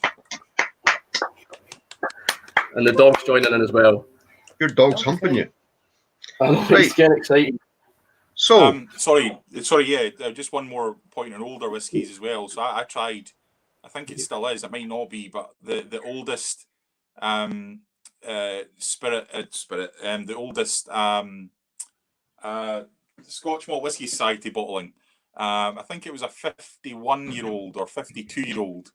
I can't for the life of me remember what it was, but I was in the Whisky Society that night when it was launched, and I asked, if you don't ask, you don't get. Can I just have a little taste? And they gave it to me. I think it was £600 a bottle, if I remember rightly. They gave me a taste, and it was lovely. It was nice, but I wouldn't say it was tasted like it was 52 nice. years old, and it wasn't £600 nice. So you could get as much age as you like, but I guess it all depends on the cask, and as Stuart mentioned as well, how it's presented, and selling it as a marketing tool to try and sell an old bottle. But it all depends on the cask, and if you get Definitely a bum cask, you're going to get a pure tasting whiskey, but although still lovely. So but, there's a couple more comments, and one thing I wanted to relate to what you're saying about the cask is I recently done a review of the Glengoyne 21-year-old, and Stevie and I have had this from open. I opened it with Stevie, and we've had a few out of it here and there, and it's naff. I don't know if I got a bad batch because a lot of people like it, but I was told that for first fill sherry, someone who works in the industry said that first fill sherry for that length of time is probably too long, because you're going to get like Absolutely. a lot of bitter flavours. You're better with maybe a refill or something. He says maximum for first fill sherry you want 15 years. So what you're saying is it definitely depends on the cask. It's got all to do with the cask. He was saying even if you've done first fill sherry for 15 years and then the rest for refill or something, that might help it along. But yeah, sorry, more comments coming in. One from Martin here, who says nothing wrong with putting a single digit age on the label in my opinion, but I think marketing must discourage it. It's definitely discouraged. I've heard a lot of people saying about it kind of puts people off when they see a single digit, but to be honest, Martin, I'm in the exact same boat as you. I'd rather they put a digit on everything. Like Kilkerran heavily peated, they know it's 3.5-year-old. I would be happy to see a 3-year-old statement on there, but they can't do that. I think it's up to. It's a good point, that, because you're right. If everybody's different, and it's just like buying anything. They should put it on there, and then let people choose. If not putting it on there is to fool people into buying it, in case that, to me, that's the wrong approach. We're all big enough, ugly enough to say, hey, we'll go and try that. Well, you might be ugly enough, but well, remember, I've got your hair, mate. Aye. But no, I think to be fair, it should just be declared, and it's up to the rest of us to decide whether that's our thing or not. 3-4 comments, and then I think we'll say bye to John. We'll kick him off, and we'll go into our other samples. We'll put him off. We'll get him away. I'm getting thirsty, like. I've been drinking my beer. Willie says a 3-year-old co-op blend over any unstated blend. He still won't pay for an older flagship brand, Isla or Speyside. Toro, he's got a couple here. So he's saying the almost there from Ardbeg was a run up to the 10-year age statement, just like Kilkerran did with the 12. I think Kilkerran did a work in progress, if I'm right. Toro, that's what they done. And then they went to the 12. Just like they've got the heavily peated, which is peat in progress. So I'm assuming that'll go to a 12 or something. Willie, again, romantic. For me, that's the adventure of indie bottles. And I completely agree, hands down. Well, like, I love a good indie bottle. Yeah. Old ones, sure, if you can get a decent deal. You can get some brilliant deals on definitely older bottles compared to distillery releases. And the last one from Toro, we should not forget that it wasn't long ago in the history of whiskey that a 10-year-old was an old whiskey. These days, a lot of young whiskey is just distilleries flogging a dead horse. That is a good, and that's what worries me about the younger ones. I mean, I think if the dead horse is dead, then they put it off to blend. But is it the chemists getting really clever and doing weird and wonderful sciencey things to get a young whiskey to taste more mature, or is it naturally a good product? I think it has to naturally be a good product, and the one that I'll relate to, and you might not want to hear this because I know you like Fetter Cairn, but I'm pretty sure it was Fetter Cairn that I might be wrong, but I'm sure it was Fetter Cairn when it was a special release from Diageo 2019. It was like a 28-year-old or something. It was whatever. And someone was telling me that they tried it and it was just like blending fodder. It was like they had, originally it was supposed to be for a blend and they just decided, we'll age it for another 20 years and see what happens. How rude. But, I mean... Just one more thing. So we're talking about 10-year-olds. For me, Ben Nevis 10-year-old, the best 10-year-old in the market, hands down. Is that batch one? I think or just the normal one? No, it's the batch one. Yeah, because Willie sent me 2 samples. Willie sent me a sample of, I'm pretty sure, the Ben Nevis 10 normal and Ben Nevis 10 batch 1, which is about £100. And I think the 10's a little bit cheaper, but the batch 1, unreal. The normal 10 was lovely as well, but I still think it's hard to compete with Ardbeg 10. They're insensitive price. I've never had a Ben Nevis in my life. Oh, the Ben Nevis 10-year-old. Beautiful. And the reason for it, of course, is that of course they send all their spirit across to Japan. Japan, yeah. And they've got a decision to make. So if they're going to buy the cask back, which they have to do, they're going to select the best casks for a 10-year-old. So yeah. That's why they're getting such a good spirit. So anyway, I've now opened up another one just before I get kicked off. It's a Drinks by the Dram. It's a Canvas. Green 23-year-old, 1991 cash strength signatory collection. So 54.1%. So cheers, guys. Thank you so much for having me. Really appreciate it. Thanks, John. I don't support you all too much. Not at all. Not boring. Thanks for joining us. Thanks for taking the time out, and hopefully Esther isn't too lost without you. She won't be. She's fine. Okay. Cheers. Right. Now, let's get to some serious drama. Right. So, first, some comments relating to John as well. So, Tony said, wonderful stuff. You need to try this Ben Nevis, Stevie, if you ever get the chance. It's actually, like, everyone will say it's amazing. Willie, I found some quarter cask, quick maturation lacking. It's not the same as whiskey that sat the course. Right. So to do with maturation, yeah. I wonder if, so I don't know if Lefroy's the same with the quarter cask, if that's how they kind of try and age it quicker. Or not age it quicker, but like smaller cask, they'll try to get more flavours imparted on it. I suppose that can kind of try and substitute for long maturation. But I don't know if I've ever experienced that really. I've got that Blair Athol 11 octaves, which I'm waiting for to open and see if that's going to be affected by lack of maturation, or if because it's a small cask it'll be okay. Kresimir, so some to compete with the Ben Nevis 10. He's got Springbank 10, definitely one of my favourite jams. How could I forget about it? Glencairn 10, never tried it. Arran 10, I have tried that. There are some good ones out there. We're definitely spoiled for choice when it comes to 10-year-olds.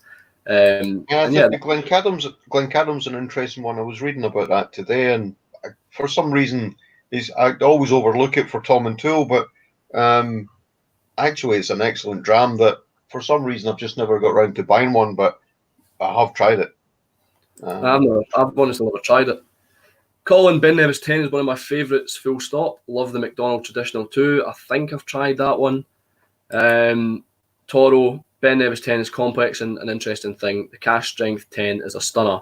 I'm not sure if that's the batch one I was thinking of. Have you got it? No, I've not got it. I'm pretty sure Willie sent me samples of it. It will be the batch one. So he sent me, the batch one was fantastic, but I should have bought another of that indie 20-year-old Ben Nevis. That was even better and much the same price. Yeah, I'm pretty sure he sent me some Ben Nevis samples. Last, before we get into the samples, I just want to make sure everybody's voice is heard. Kilcoman had a fantastic 6-year-old cask strength aged in quarter casks a couple of years ago. Very good whiskey, and it had a 6-year age statement. Kilcoman's one that I've never bought into. I think there was me neither. Lochgarm. I kind of enjoyed that, but I've never really found the Kilcoman to get excited about. So I'll try and keep an eye out for that one and see if I can pick that up for the auction or something. The only thing I've ever had from Kilcoman is don't know if you can see that, but see those 2 sprigs of barley? Yeah. They came from the Kilcoman Distillery Cafe. So what you're saying is you stole from an Isla cafe, a small, business cafe. Well, stole or took a souvenir, whatever way you want to call it, but yeah. Right, let's get down to yes, please. Second samples. So, will we start with yours or mine? Mine or yours? Well, I think go with the one I sent you. Right, so we're on to your sample B. This one. Yeah. And I have a Spirits People coin on top. Sitting waiting. Right. What I will say to you is, see that what's in there? Yeah. That is that you got the almost end of the bottle. That is the end of the bottle there. Yeah, you did say your bottle killed it. Yeah, but there was a wee drop left in it, so I didn't think I was going to be able to get to try it with you. But I've obviously tried it before, but this is the end of the bottle. But I won't reveal which bottle yet. Right, so it's the end of the bottle. I need to try and think what you've got finished. This is very similar in some aspects to the other whiskey in the nose for sure. The palate's a lot different. For me, this is a softer whiskey, 46% or below, or maybe 46%-ish. Yeah, 46 is bang on. It's subtle. There's subtle charred scents initially. Like I got like a charred in, like almost like a charred cask, charred bourbon cask. And like a little smoke.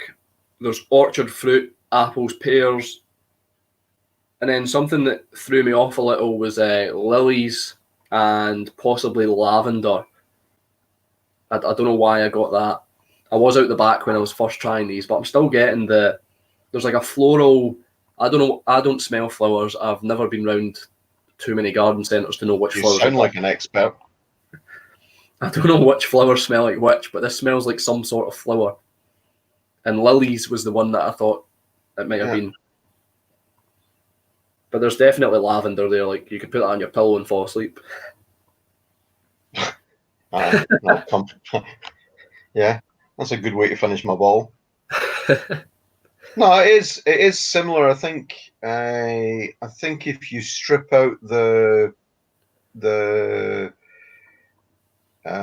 tropical fruit pineapple from the other one and add something else in, then they are pretty close. Yeah, it's. I think it's all very similar to the last one. Now, John taught you how to check out the age. So, what do you think of the age? So he said thicker legs means older in a sense. These legs look quite thin. They're running quite long though. Must be a cheap glass you've got. Must be one of those cheap Glencairn glasses.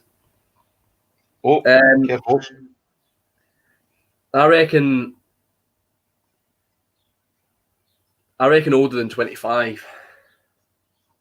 It is older than 25, but you're not close enough. So Cresimir's asking if it's Irish whiskey. It's not Irish whiskey. That's all I get on the nose. I do get some sort of, it's definitely floral. It's very floral. I can go to the palate. We'll get some palate tastes, notes. Yeah. What do you think?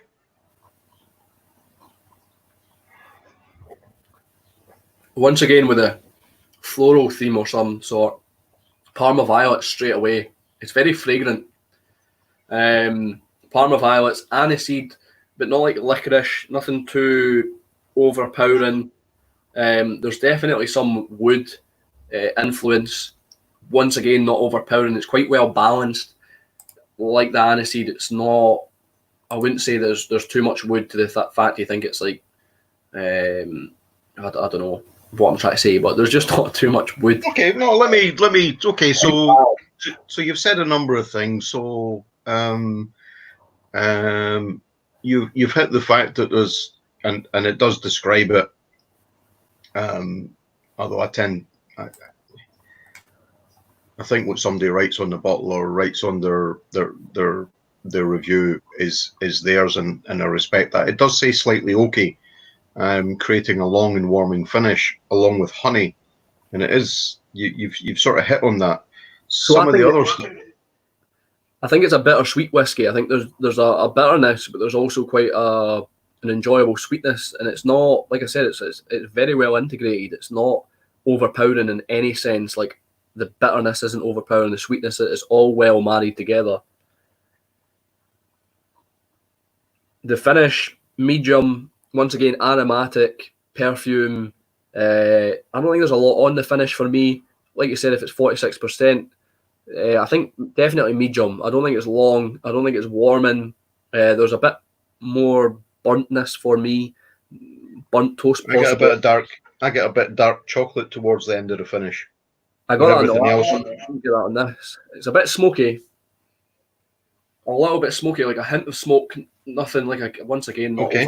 What would you think from a cask point of view? All I can think is I wanted to say bourbon, but I honestly don't know. I feel like it's not bourbon because I've not got a lot of vanilla and a lot of creaminess.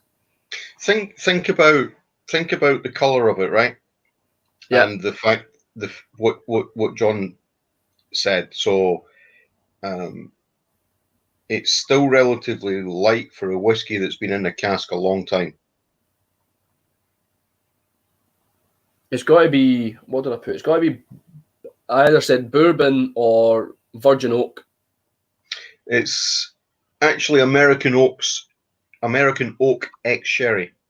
Is it ex-sherry? See, I was wanting to say something along the lines of sherry just for the sake of saying it when I was taking my notes, but then I thought that it doesn't give me any sherry characteristics. I don't get like you said, dark chocolate. I don't get that. It's no overpowering, which is quite interesting considering how long it was in the. So obviously they were quite good oak casks because, despite the length of time, the sherry's no overpowered. The oak, the vanilla, is still very pleasant. Is it a Speyside? I don't. I don't think it is classed as Speyside, although I could be wrong. I think it's just outside. Is it a Diageo distillery? Well, that's a lot of questions, man. Do you like it or do you know? I'm trying to get. No, I think it's a well integrated whiskey. It's lovely. I'm trying to guess what it is. That's why I'm asking questions. There's a good question from Toro. Yeah.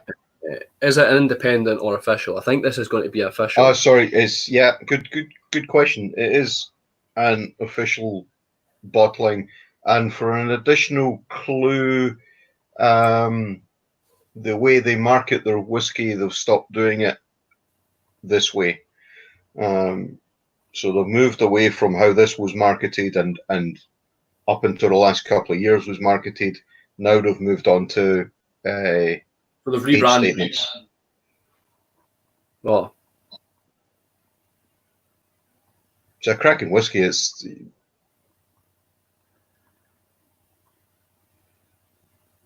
it's older than 25. Yeah. I couldn't tell you which distillery it is. I think it's well integrated. I don't think it's got too much wood. I don't think it's got too much anything to unbalance it. I'm enjoying it. 46%, got that at least. I don't think there's a lot in the finish, but the flavours and it's enjoyable, definitely. Right. Somebody spotted it in the background last time we were on. It was distilled in 1970. It was distilled in 1975 and it was bottled in 2012. Non-chill filtered, natural colour. And you finished it. That's the end of the bottle. That is the end of the bottle. And there's a clue because there it's sitting there upside down on the shelf. Can you see it? Balboa. Yeah. That's what I meant by Bladnoch. I said the wrong Balboa. That is it's Balboa. I don't know what Balboa is. I know Bladnoch's Lowland. I don't know what Balboa is. I think Balblair's just on the Highland side, but maybe somebody else can correct us. I'm no 100%. It's nice. I don't think I've tried it before. I don't think I've had it from you before. It's I probably had it from you because you normally give me shite, so you know what I'm like. Why? It's nice. I'm glad I've tried that. Glad that was the end of the bottle. There's one thing I will say about it is although it's the end of the bottle, you still get a lot of lovely flavours through. Whereas I think and that's what I was thinking with maybe younger whiskies or lower ABV whiskies, you don't tend to get all the good flavours all the way throughout. Yeah. It tends to No, get it's very, as you say, it doesn't make sense to say it, but it doesn't taste old, and by that I mean its character isn't old. Yeah. So we've got one of the whiskey brewer. He's in Steve. He's saying it's a Highland. Toro's saying it's a Highland. Cresimir's saying it's a Highland, and Mark with some better knowledge. I was trying to think of a word there. Some more insight. The same Balboa is up past Glenmorangie, past Inverness. Yeah, I wasn't sure. I couldn't tell you where Balboa was. And Tony's saying Highland just above Glenmorangie as well. By the way, whiskey brewers, the sample bottles arrived, so very soon. So very soon, whiskey brewers are getting some pee in a glass. Well, I think I'm trying to remember what to. Yeah, I need to look back to the email and see what it was I was going to do, and then there was another one. So, I wouldn't have thought that was Highland. I would have said probably Speyside or something. It's quite delicate. I feel quite subtle. Yeah. There's a couple of good ones because I mean now they've changed to age statements now, and for me I don't think the quality is anywhere near as good, but also they released them in terms of year statements before and. With mixed results. If you like your really sort of heavily sherried, there's an absolutely cracking 1990. And I think you can still get your hands on it. That's just an absolute belter. So there's quite a few variations. If you line them up, there's quite a variation in them all. I think Balboa. We did say Balboa, didn't we? Yeah, Balboa. I think Balboa, it's not a whiskey, a distillery that I've had too much involvement with. I don't think I've had any independent bottles. I don't think I've ever owned a bottle of it. And to be honest, I think that might have been my first Balboa. I don't think I've had a Balboa before, to be honest. I'm sure I'll have given you some of that before. I don't think I've had that one. I might be wrong, but I don't think I have. So On to yours in a second. Steve's saying thank you for when the samples finally actually end up coming, if they ever I do. know. It's COVID, man. Toro's saying he loves Old Bal Blair. The 1983 is a 30-year-old stunner. Classic ex-bourbon, the new editing makeover has made Old Bal Blair inaccessible except to millionaires. So I'm guessing, from what he's saying, Edgerton's bought Bal Blair and own Bal Blair. And Edrington are a pain, just like Diageo. So they make everything cost way too much. You can still, if you look around, you can still pick some stuff up at, given the age, like the 1990s stuff. You can still, and my recommendation would be get it if you can afford it, because these will eventually become like hen's teeth, but not for keeping, for an investment. Some of those year bottles were just absolutely stunning. So shall we go on to my sample B? Oh, if it's your sample B and it's an old whiskey, it must be at least, 14, 15? I don't buy into age statements. Only buy whiskies that taste good.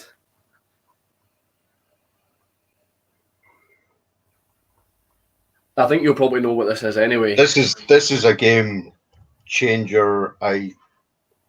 I'll wait till I've tasted it before. Yeah, it is. The Bal Blair Distillery is the one where they steal the whiskey through the iron brew bottles. Ah, okay. I didn't know that. You know, it's Bal Blair. Mark says that the 03, you still find it online. So I might have to look into that then and spend some more money. Yeah, I wasn't going to choose this one because I thought you'd guess it too quick. So for the people watching anyway, Stevie will probably know what this is. I was thinking of a different one, but this is just too good to not give. Well, I'll tell you what I think, right? And then we'll talk about what. Then we'll talk about what it is. Now, I think I know what it is, but regardless of that, let me tell you why I think this is an amazing dram, albeit a ridiculously expensive one. On the nose, for me, it's aromatic, almost perfumey, with a very sweet smoke, which is unusual for the it's not a pungent smoke, it's a very sweet smoke. Tell me when you're done with your nose and I'll tell you what I've wrote down, what I've put down in my notes. Yeah, and I would say there's tropical fruit there, and definitely it's by the seaside. So I've got for nose, delicate peat smoke, damp moss like on a tree bark. Okay. Mashed bananas with some coastal influence, like you said. A hint of dark chocolate and possibly something oily, but not like the sense of like vegetable oil or anything like that, but more like machinery oil, like something. Just a little hint. Probably only you offshore guys drink that stuff, so I wouldn't know what that tastes like. Like something you'd stick in your car or something. Yeah. But very faint. There's something machinery oil. This is, yeah. I mean, you would almost expect the exact if this is what I think it is, you would almost expect the exact opposite. You would expect this to be smoky bonfires and all of that stuff, and that's in there, but it's very nicely balanced. Yeah, and I think that's what makes this a great dram. Yeah, like you said, it's surprising for what it is.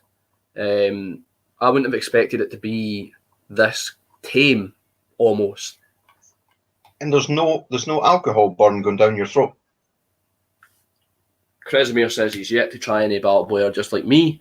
Yeah, he sees they've relabeled from vintage to age, and he says, "What would you recommend?"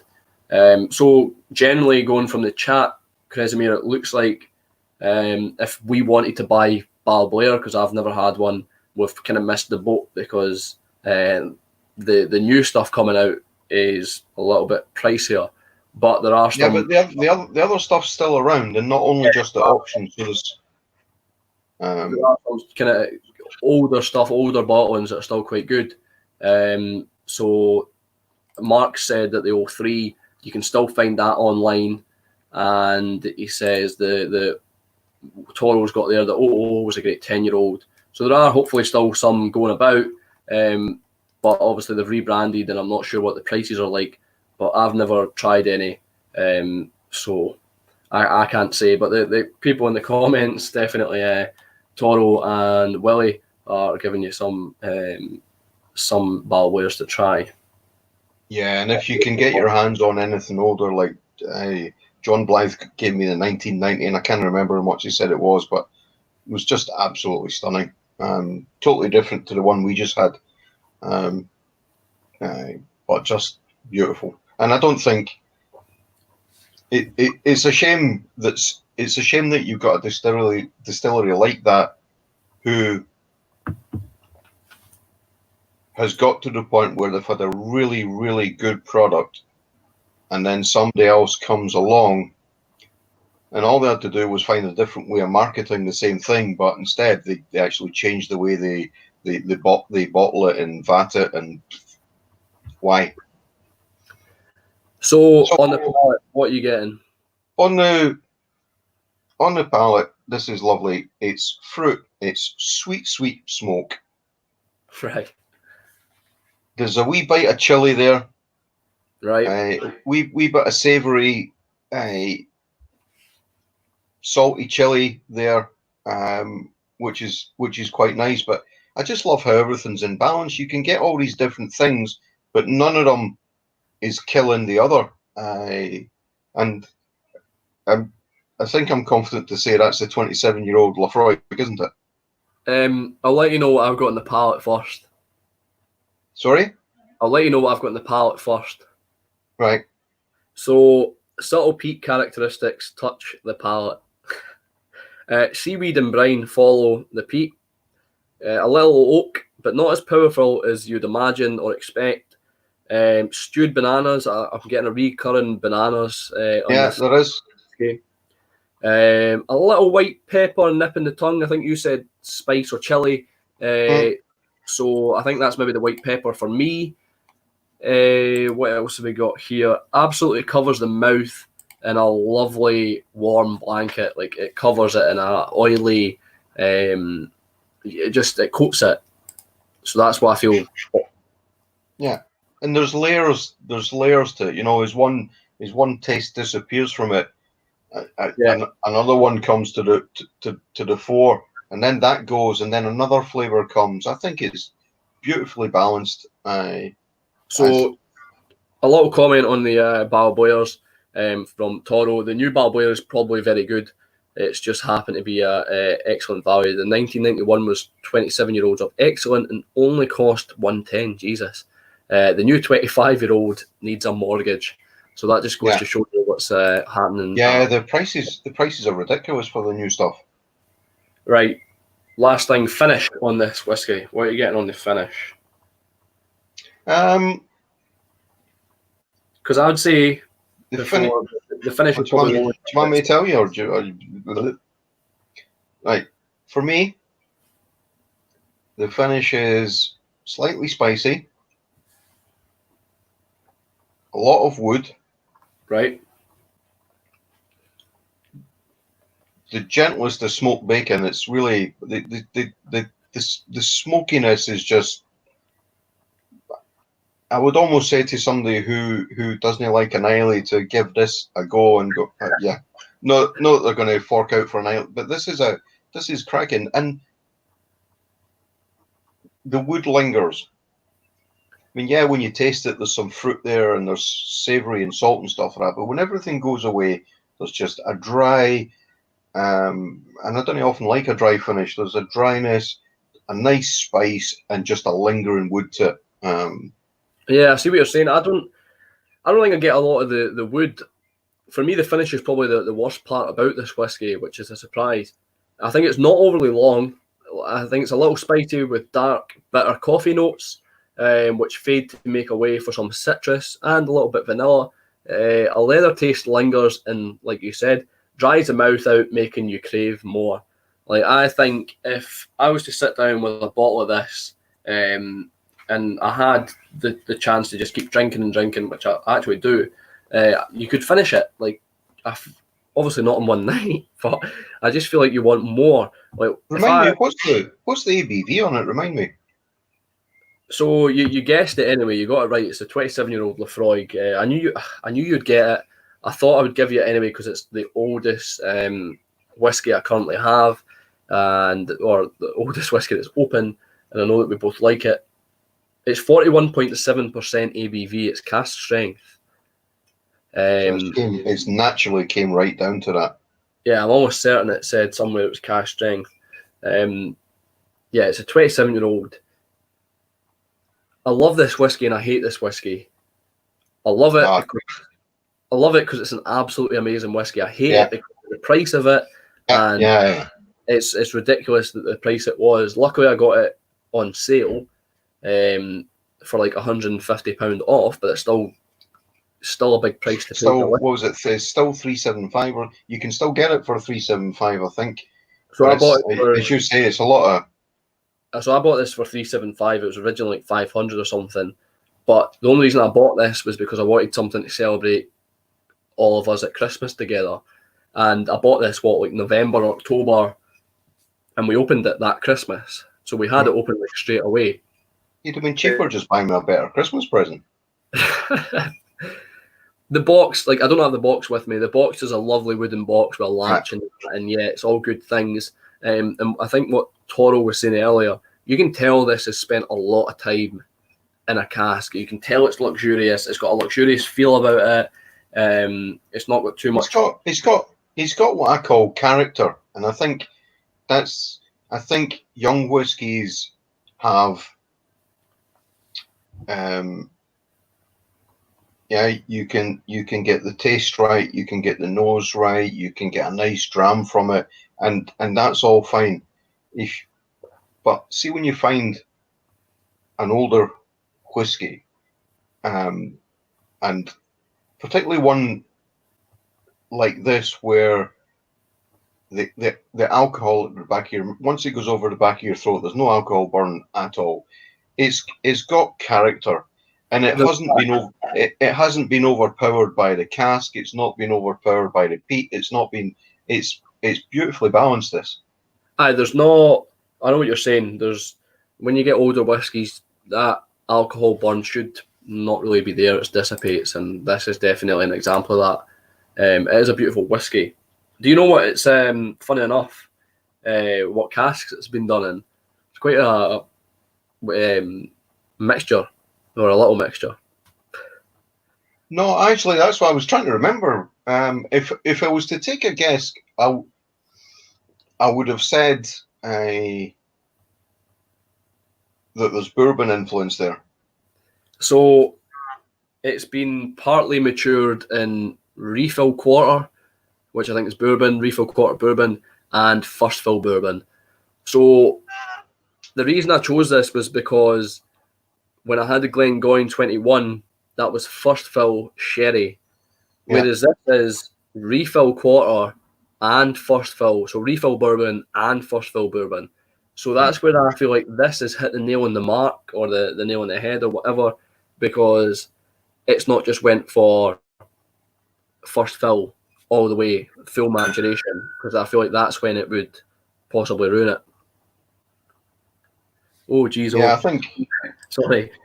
Toro, my Lafroig 25 was 45%, and I got it for 180 reduced, which is a rare purchase. It's a lovely whiskey, but it's not worth it. Personally, £375 for this whiskey. Is it worth it?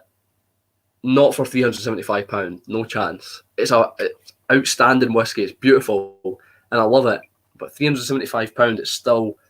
I think when you get over the £300 mark, and I've still even bought a whiskey previous anyway over to this, but I feel like when you get over that price, can a whiskey really be that good? Can a whiskey be worth it?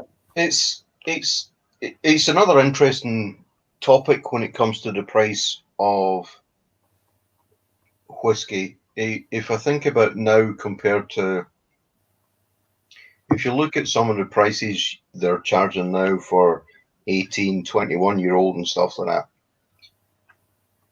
15 years ago, you could go into Royal Mile Whiskies, and I had a 1969 Tom and Tool that Sharon got me for my Christmas. It was a rare malts collection, and it was 120 quid. It's long gone. I had a 1967 Bunnahabhain, so it still a lot of money, but you were paying a lot of money for something that was really, quite old. Whereas now, some of the prices for 15, 18, 21-year-old is what I was able to get 15 years ago. So I'm not so sure I like the way it's going in terms of pricing, but hey, it's another topic. Aye, like this whiskey's older than me, and it was distilled in 1989. So that's what 6 years before I was born. And the only reason I bought this was because it was Christmas. I wanted to open a special bottle for Christmas, and in that sense, it was worth it. But when you can find a cheaper whiskey, even like the Tomatin Legacy, I know the Tomatin Legacy is nowhere near as good as this, but the Tomatin Legacy is £30, and I can drink that all day, every day, and have it and enjoy it so much. Whereas this, you can only.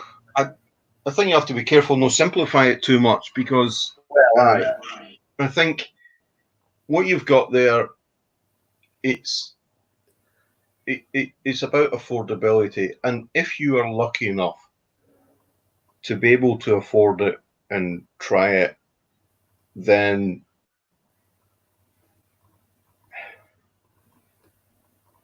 had you not bought that, you would never have experienced that. And that whiskey is a great experience. Now, if you couldn't afford it, you wouldn't look at it, you wouldn't miss it, whatever. So I think, I don't know what I'm trying to say, but I think, yeah, I kind of know what you're trying to say. It outweighs. I mean, if you've got the money to spend on it, and you want it, then go ahead in a sense. Yeah, if you can and you want to treat yourself, then I think that's another part of the. I mean, there's whiskey for everybody, right? There really is whiskey for everybody. We've talked about independent bottles, single casks, vatted, blah blah blah blah. There's whiskey. There's so much of it going around. I think we're lucky and privileged when you find something like that and you have the opportunity to buy it. And not everybody does that, and I wouldn't encourage everybody to do that, because it is a ridiculous amount of money. You're fortunate enough you could afford to do it, and you did it. It was a special treat, and it's fantastic. I was tossing up between that and the 24-year-old or a 23-year-old Ardbeg, but we'd already tried the 23-year-old Ardbeg at the distillery, so I thought I might as well go for that. But I almost feel guilty in the sense of buying it, because it is a ludicrous amount for something that you're just going to drink. But that probably is a different discussion with regards to price. Definitely, it's a good whiskey. I don't regret buying it. The other thing as well is if you hadn't opened it, and this is probably another topic, is that I don't know whether I've probably got 40% of my collection open, 60% unopened, something like that. I've never counted it. But at the end of the day, in fortunate times when I've been able to do it, I've done it. If I needed to turn it liquid into cash tomorrow, I would. And guess what? I'd make more money than I would have if I'd put the money in the bank.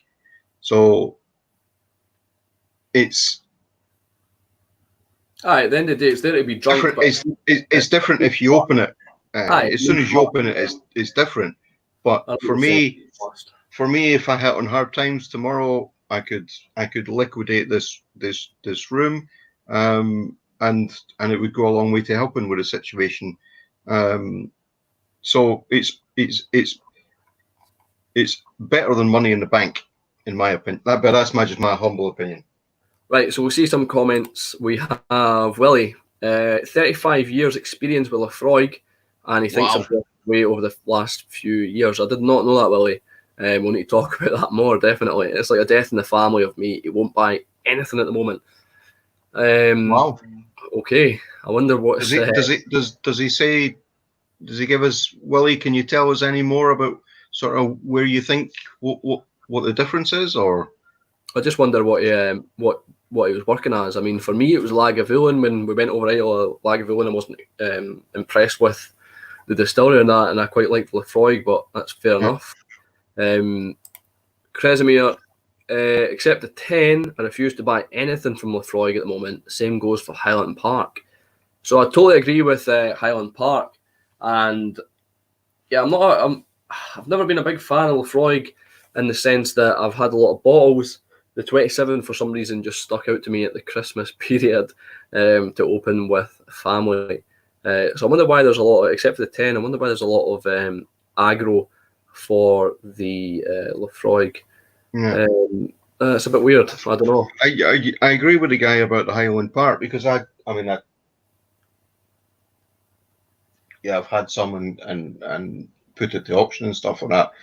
But yeah, I think they've got caught up in this, creating a bottle for, your auntie's cousin dying, or creating a bottle because the sun came up, and bottling this because the flowers came out. And I think they're all just different ways of marketing the same stuff for different prices. So Toro, bottles of whiskey for my vintage are prohibitive.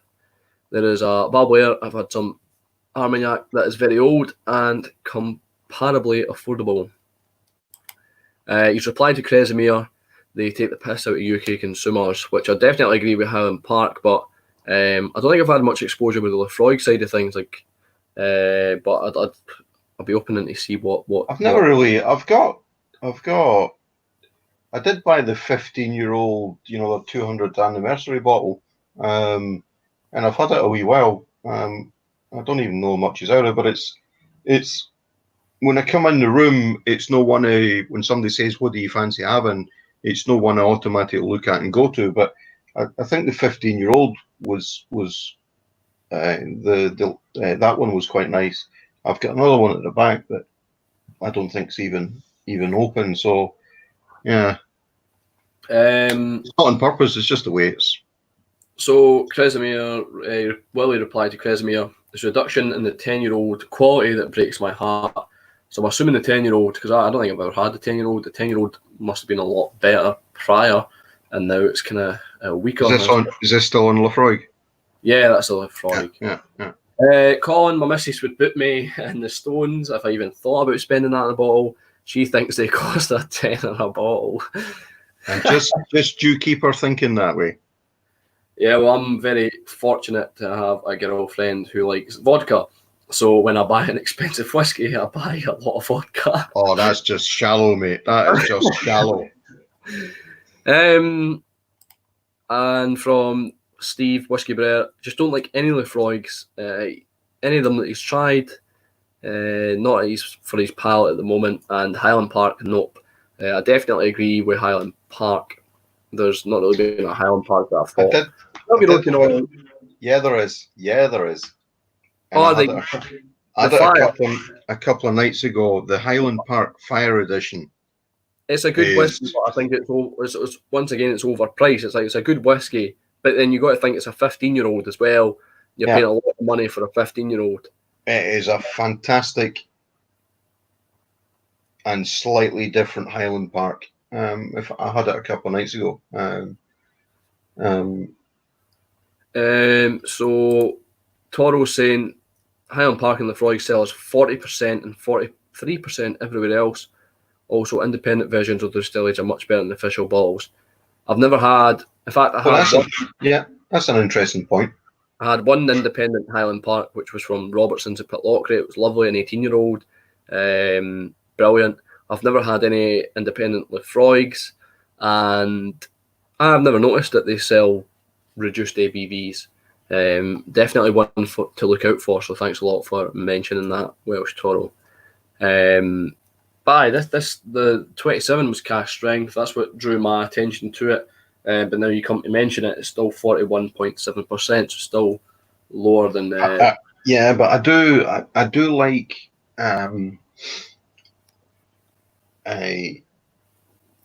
I do like when you find a cask strength whiskey where it's naturally came down without any added water. It's naturally came down to that. The flavors are a bit more condensed, and I like it. Willie is saying about the this is back to Lafroig, whilst I pour myself an Artomatin. It doesn't taste the same. There's a note missing. It could just be me, but I recently bought batch 11 cask strength 10, and that was a disappointment. So the relationship is over for the time being, at least. I've definitely had that before, where I've thought there's something missing between whiskies. Lagavulin has been one for me. I just cannot get into it. And there's I had a Lagavulin 16, nice, and then I had a Lagavulin 10 travel retail, and there was just something not there, not right about it. I did have and I can't even remember what one is. I did have a nice, Sharon bought me a Lagavulin, one of the Distillers edition. And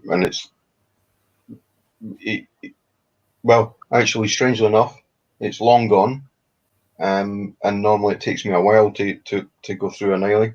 And it was cracking up, but I can't even remember which one it was, but it was really nice stuff. I think the 2016 release you had, the Lagavulin. Yeah, could be. I think is the old Highland Park 18-year-old bottle was great. I've never had it. I've only had the new Highland Park 12 because I'm quite young and because I've came into whiskey relatively recently in terms of years. I've never had older Highland Parks or older bottling, so I've never known how good Highland Park was. All I've known is they're now with all their animals, all their warrior releases. I've never known the old Highland Park and what they were all about, which is unfortunate. But Willie is saying that Berry Bros have a Highland Park, which is worth having, so I might need to have a look at that. The one I had from Robertson's, the 18-year-old, I think I'll maybe let you try it, Stevie. It was really nice. Can't remember. I don't remember it. I only had a sample. Okay. So yeah, that was quite interesting. I quite like the interactive bit. So, how many people have we got sort of listening in now? I think currently we've got watching 11. I think we had max 15. It would be good to see if other people who are watching would like to participate in the live videos and not just the chat. So I'm on Instagram and on YouTube and Facebook and that. If you do want to get involved in the stream and put your face, your name to a face and all that, it'd be good to have you on video and talk to you as well. If not, then that's fine. You can just participate in the chat, but it'd be good to get more, audience involvement. Because we've had John, and I think other people want to join in as well. We've had a few interests, so it'd be good to have more people involved. Here's a question to end it. What have people out there bought during lockdown in terms of whiskey? So, what whiskey have you bought that you probably shouldn't have bought during lockdown? Tor was just saying he's got a Cadenhead 24-year-old Highland Park distilled in 1979 for a special occasion. Wow. So what I'm going to reply to that is, Toro, is I've got this for a special occasion. It's a Cadenhead 26-year-old Ardbeg, and I've got an occasion in my head for that. Saturday? What, Saturday? Saturday night. A little bit of devil advocate. He loves the lower with 48% for a decent £70 in the Czech Republic. So I've heard people say about the lower before. I think I tried it at the distillery, but I can't really remember. I'm pretty sure we had it at the distillery or probably I think we had the Carday, the festival release at the distillery. It was all right as well. Is anybody coming in with what they've bought? No, I think people will be too maybe not embarrassed, but don't want to reveal what they've bought. Probably bought too much, because I've definitely bought too much during lockdown. Oh, so. come on. Tell us your sin purchases. Sin purchases. But yeah, I thought the we'll have to do a swap on this education. There you go. So Toro wants to do a swap when I open the Ardbeg and he opens the, what was it again? The Highland Park. Yeah, well, that's a good trade. That is a good trade. Well, I said during lockdown, too many SMWS bottles. Tannin, a fair few of those at the moment. Have a few arriving soon and drinking some 11-year-old 28.42. So sorry about my ignorance, Willie, but I'm not big on SMWS. I've never bought into it. I don't know what the 28.42 distillery is, so I couldn't really say. It's not something I've been really interested in buying into is SMWS, but I'm pretty sure you used to be a member, Stevie. Yeah, I was. I've had a couple of cracking bottles from there, and my most memorable. And I was asking John about it earlier on because they had 4 bottles left. I bought one, and he bought the last 3, and it was an old Bladnoch, and the description on the label said Monster Mango Mayhem, and it was like meringue mango. It was a dessert in a glass. It was just absolutely stunning. I love that, and I miss that whiskey. And I think I can get it in the Samsara that I've opened. So,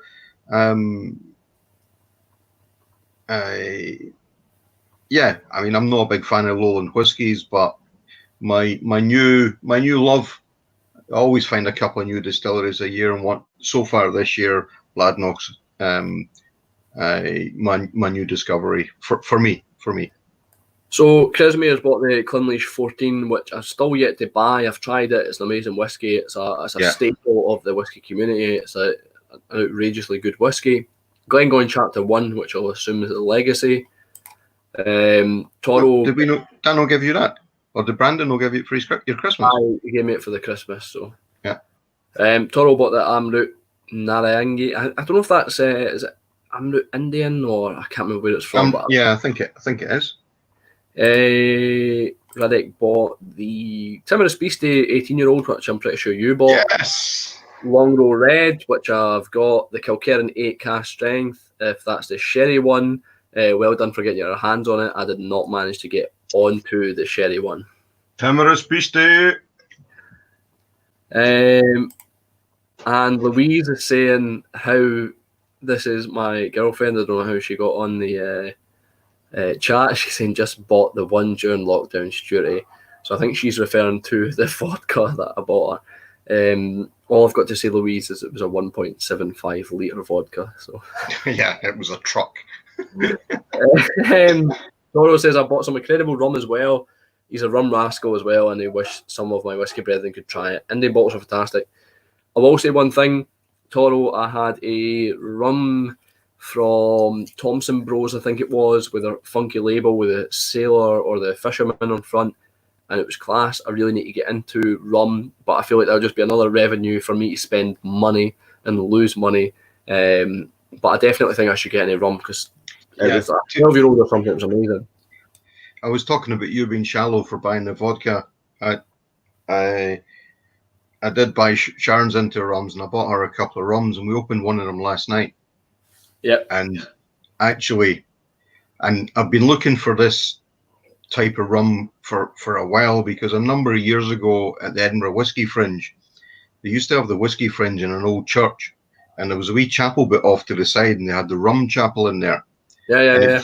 And Dave Broom was championing the rum at the time. So it's been trying to make a breakthrough for a long, I'm talking, 15 years or so ago, where I first met Dave Broom.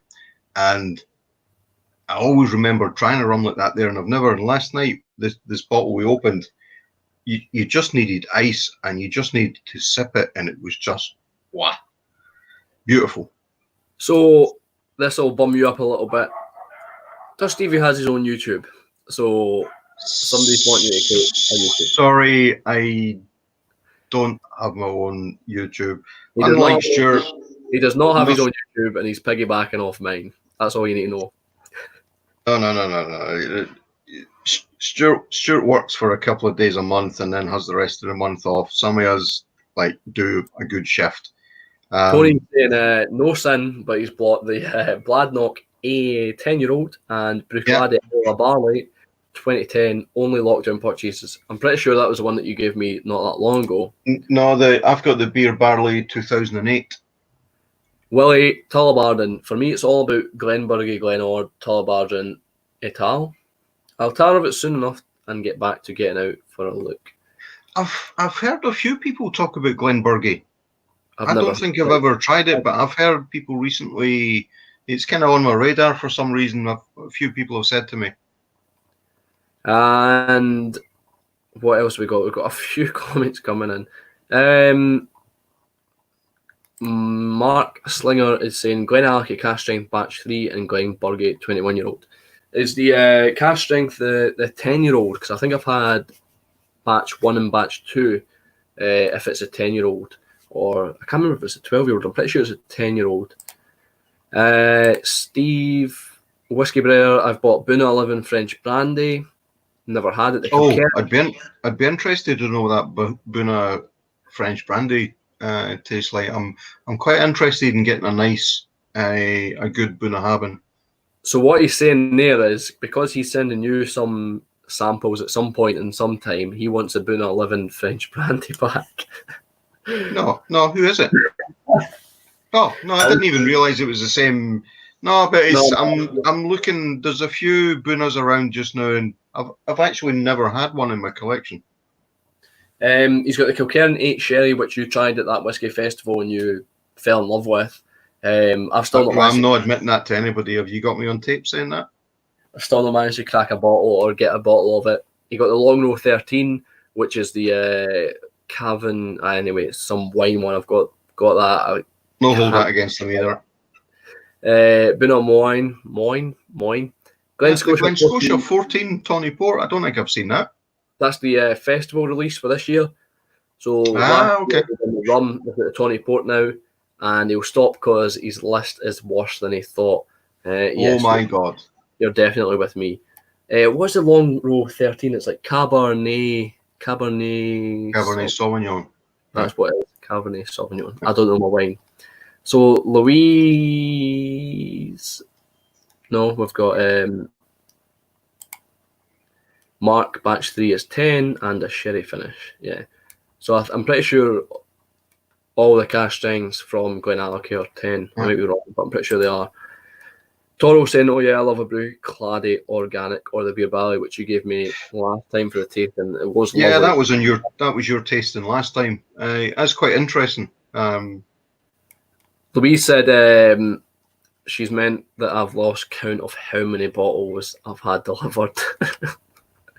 Well, you have had a few. I think I've made two. I've made two purchases. No, just two. Three maybe. Right. I got the. Toro I got the rum stuff. I got my first grain whiskey, which was the Douglas Lang Private Stock. It's a 32-year-old Strathclyde, and the tasting notes just sound. I can't get a hang of this camera. Awesome. Left, right, right's left. Yeah. So I got that and Lochfine Whiskies. Don't know if anybody's seen it, but I've had my eye on this for a while. The from Weems Malts, the Velvet Fig. It's a 25-year-old blend, and they had 20 quid off it. It's a blend from sherry cask from Speyside, the Highlands, and unpeated Islay. Toro is responding to your Royal Mail Whiskies thing. He's saying Broom knows his stuff or his rum stuff. Yeah. Yeah, I mean, he got into. I mean, rum was starting to come forward before gin was, and then gin came out of nowhere, and rum stayed in the background. But so Dave Broom's been involved with rum for, well, at least 15 years. All I'm going to say is Willie just removed the Stevie part and put, I like this format, the Stuart's show. That's brilliant. The Stuart show. Glenburgie is the Indie Bottle secret. Worth I checking can read out. it, sure. That's not what it says. I can read it on my screen. No, that's what it says. Can you see it? He says. No, he doesn't. That's what he said. Shite. Look, there you go. The Stuart and Stevie show. Yeah. I don't care who. The Stevie show. Glenburgie is. I don't care. I don't care whose name comes first. I know what I'll bring to the show. That's fine. I think we need to try Glenburgie then. I think we need to try Glenburgie. Yeah, there's a couple, Glenburgie and Glencadam's kind of on my radar, and I'd like to get my hands on a kind of special boon I have, and they're kind of on my radar just now. But Steve's saying as soon as it's open, he'll send over the living, no problem. Oh, he doesn't have to send over the whole bottle. That's just ridiculous. And Toro, I forgot I got a Power John's Lane 12, which is, I'm pretty sure, Irish. I think it's the best price quality Irish whiskey out there. So I had a couple Irish whiskies sent to me by Causeway Phil, who does reviews for Malt Official, and he sent me a couple Irish whiskies, and I think there was a few that I really enjoyed. I think I've got a video of it. I can't remember all the names, but there was some that were just like, nah, too flat. But there were some that were like, that is competing with Scotch. That's some good whiskey. And it might have been Power John. The only one I've really tried is Bushmills, and I was staying somewhere near the distillery last year, and on my last day I went there. I thought I'll do the tour because I'm there, and to be honest, I wasn't expecting the whiskey tasting to be up too much, but I had really quite a good time tasting afterwards, talking to the guys, and they were giving me some nice samples, and the 16 and 21 were just absolutely superb drams. They're quite pricey. I think I had the 10, and I preferred the 10 over. I think I preferred the 10 over them. But it was interesting what they were telling me, and this is where I couldn't make sense of it. I said, I've tried the supermarket stuff before, and to be honest, I just think it's shit. And what he told me was that actually from the whiskey they produce that goes into their cheaper stuff, he said they buy in spirit from somewhere else and mix it in, so they're hardly using any of their own stuff. So in the bottom end of the market stuff, the rougher stuff, they're putting in nonsense in it. And I'm like, well, why would you do that? Because surely your introductory malt is the way to get people into your product. Aye, so it might be worth at some point talking to Jim from Whiskey Novice. I'm pretty sure he told me about this. He was saying like how a lot of Irish whiskey is similar to that situation, like they're all buying it in. Toro said it's all coming back to me. I got a Glen Scotia 18 and I absolutely love it. So he's probably bought more than he thought. How long do you think we've been blabbering?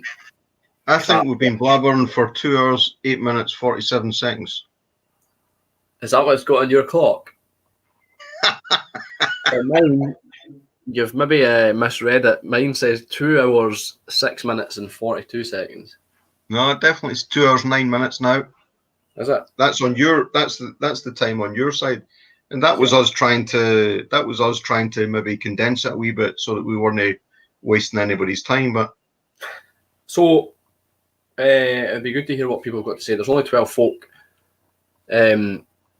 but I'd like to get more people involved in it. I'd like to have more people on the camera in a sense. Willie said times 4 and he's enjoyed it. I'm glad he's enjoyed it because I feel like we're just talking to each other and I almost feel like we've just rambled on. But I'd love to have like someone like Willie if he wanted to get his face in the camera, or Toro or whoever. Yeah. We could speak to them about things. We could see them because the chat's good and you can speak to them at the chat. But it'd be good to see their face, get to talk to them, and if they were up for that, that'd be great. Because I think if we're sharing it with everyone, then it's a lot better and enjoyed by everyone. Yeah, I think it'd be interesting to hear what people say. I think the core of the broadcast is about our tastings, but I do think very much in the middle needs to be something more interactive, because also it's educational for us as well. Aye, like John's taught me a lot. I did not know that thicker lines meant older whiskey. So that's what I mean. If we got someone or a couple people in the middle, talk to them, see what their point of views are about it, and you take it, and that's how it goes. I think that'd be good. Every day's a school day, so. Right, well, that has definitely been 2 hours, 10 minutes anyway. The last figures Can you are rabbit on? 9 Jeez, you can people. go on and on and on and on and on and on and on and on and on and on and on. What's that you're drinking? That's the Tomato Legacy. I poured another one. I've got none but empty glasses here. I mean, the thing is, even if people are watching or aren't watching, we can still drink together. I'm just trying what to have for a nightcap. I think I'm going to go downstairs. I think I'm going to have a... But you staying on the new? Till we have our nightcap? Well, you have your night... Aye. You pour your nightcap and I'll enjoy it with you. Maybe I'll open this. No, you'll know because you're tight.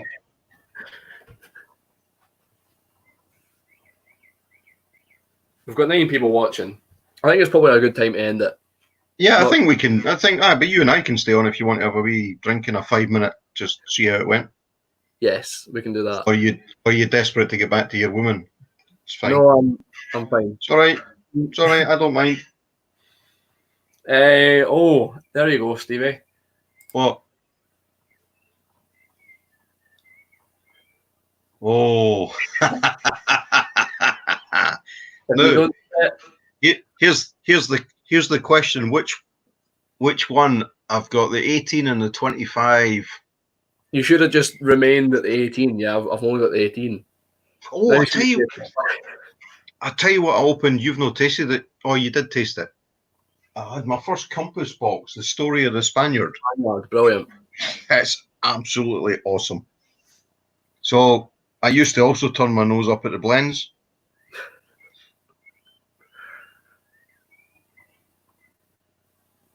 Well, she's talking about you, obviously, no me. Aye, well, obviously, I'm up there. Aye. I can't walk up.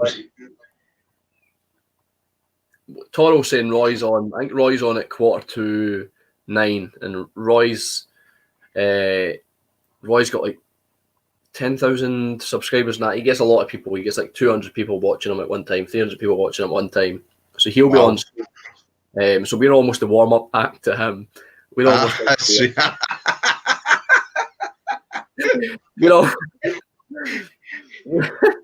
we're the children trying to play the guitar, and he's Led Zeppelin. That's what we are. We're the two playing "Smoke on the Water," bam, bam, and he's. Anyway. And we're playing Baba Black Sheep. Yeah, that's all right. Radix saying pour it. Come on, Stevie, just pour it. He's saying he only has 18. You've got 25. Willie's saying to Louise, they're not as bad as they were the last time we done this. Radix saying that is true. So 30 minutes to voice. Who's asking me for Timorous Beastie? Radic, but also Welsh Toro is asking about the Spaniard Ram. He gave me this blind Toro. I didn't know what it was. I didn't know how it was going to be, and I tried it, and it's lovely. It's nice. It's a good dram. It's well balanced. I think it's 43%. I've had the Spice Tree from Compass Box, and I've had what's the other one? Hedonism. Hedonism probably the best one, but the Spaniard was really nice. Radek's saying it's a nice warm up, and Steve's saying, "Can we have Louise in every week?" So what we're going to add No. Louise live. No. Willie Right. said, So "You like this?" whoever asked for this, here it is. That's Radek. Just for you out there. Let's see. But yeah, that Spaniard is it's like the young whiskies. I used to turn my nose up also at the blends, even like but now I'm a huge fan of places like Douglas Lang. What they're doing, crafting whiskies out of different distilleries and stuff like that. It's just, for me, I'm just amazed by it. So Willie's saying no warm-up act, main event for him. Roy's rolls out too late, which can be true. Like, it is a bit late. I think it's because of the American audience and that. He wants to kind of participate for them. And Paul's saying he prefers small audience. Now, this is the thing for me, Toro, is I like Roy's stuff. I'm a Patreon of Roy's stuff, but I feel like there's sometimes I don't want to talk bad about Roy, but I feel like there's sometimes not enough involvement with the chat, and I feel like that's what you get with smaller audience, and that's not necessarily his fault because he's got such a big audience, so he's probably got a lot more to keep up with, and it's hard to keep up with even with a small audience of like 10, 11, 12. He's got 200 people watching. So I can understand that.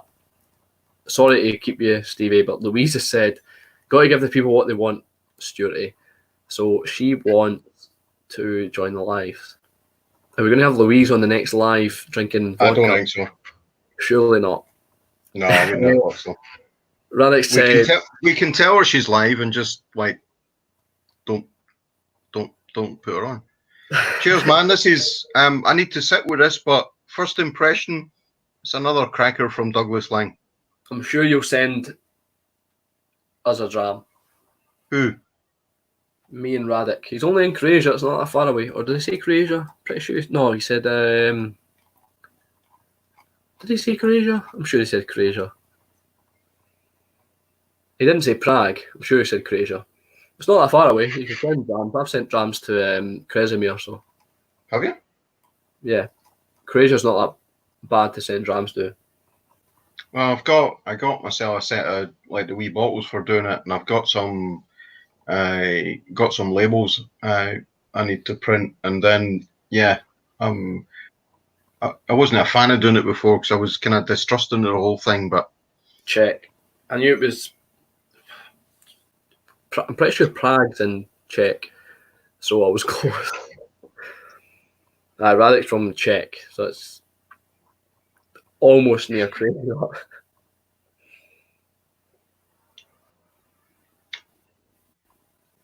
You'll like this. Hi, great. I'm glad I can try it. This is Tomatin Legacy. I mean, all I've got up here is the Tomatin Legacy, the Lafroy 27, and the Ardbeg 26. Well, to be fair, you were going on a lot about how, for 30 quid, it's awesome, could drink it every day and all that sort of nonsense. So, crack on. 2 or 3 drams out is amazing.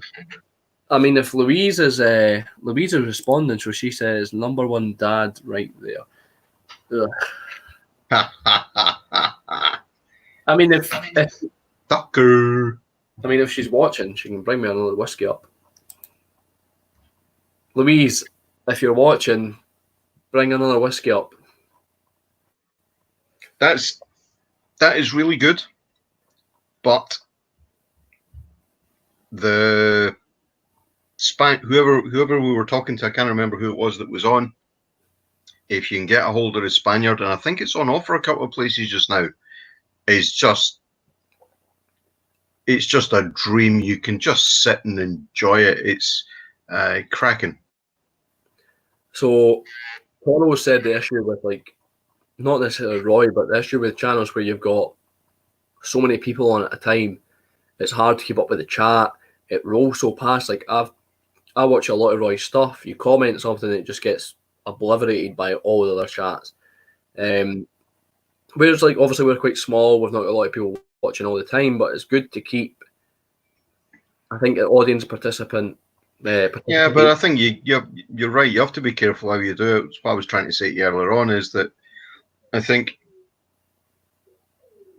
you the more people is great from a participation point of view, but then it's like a business meeting where the more people you've got in the room, then things go this way, that way, and the next, and you're all over the place. And we are a bit all over the place, and that's our natural style.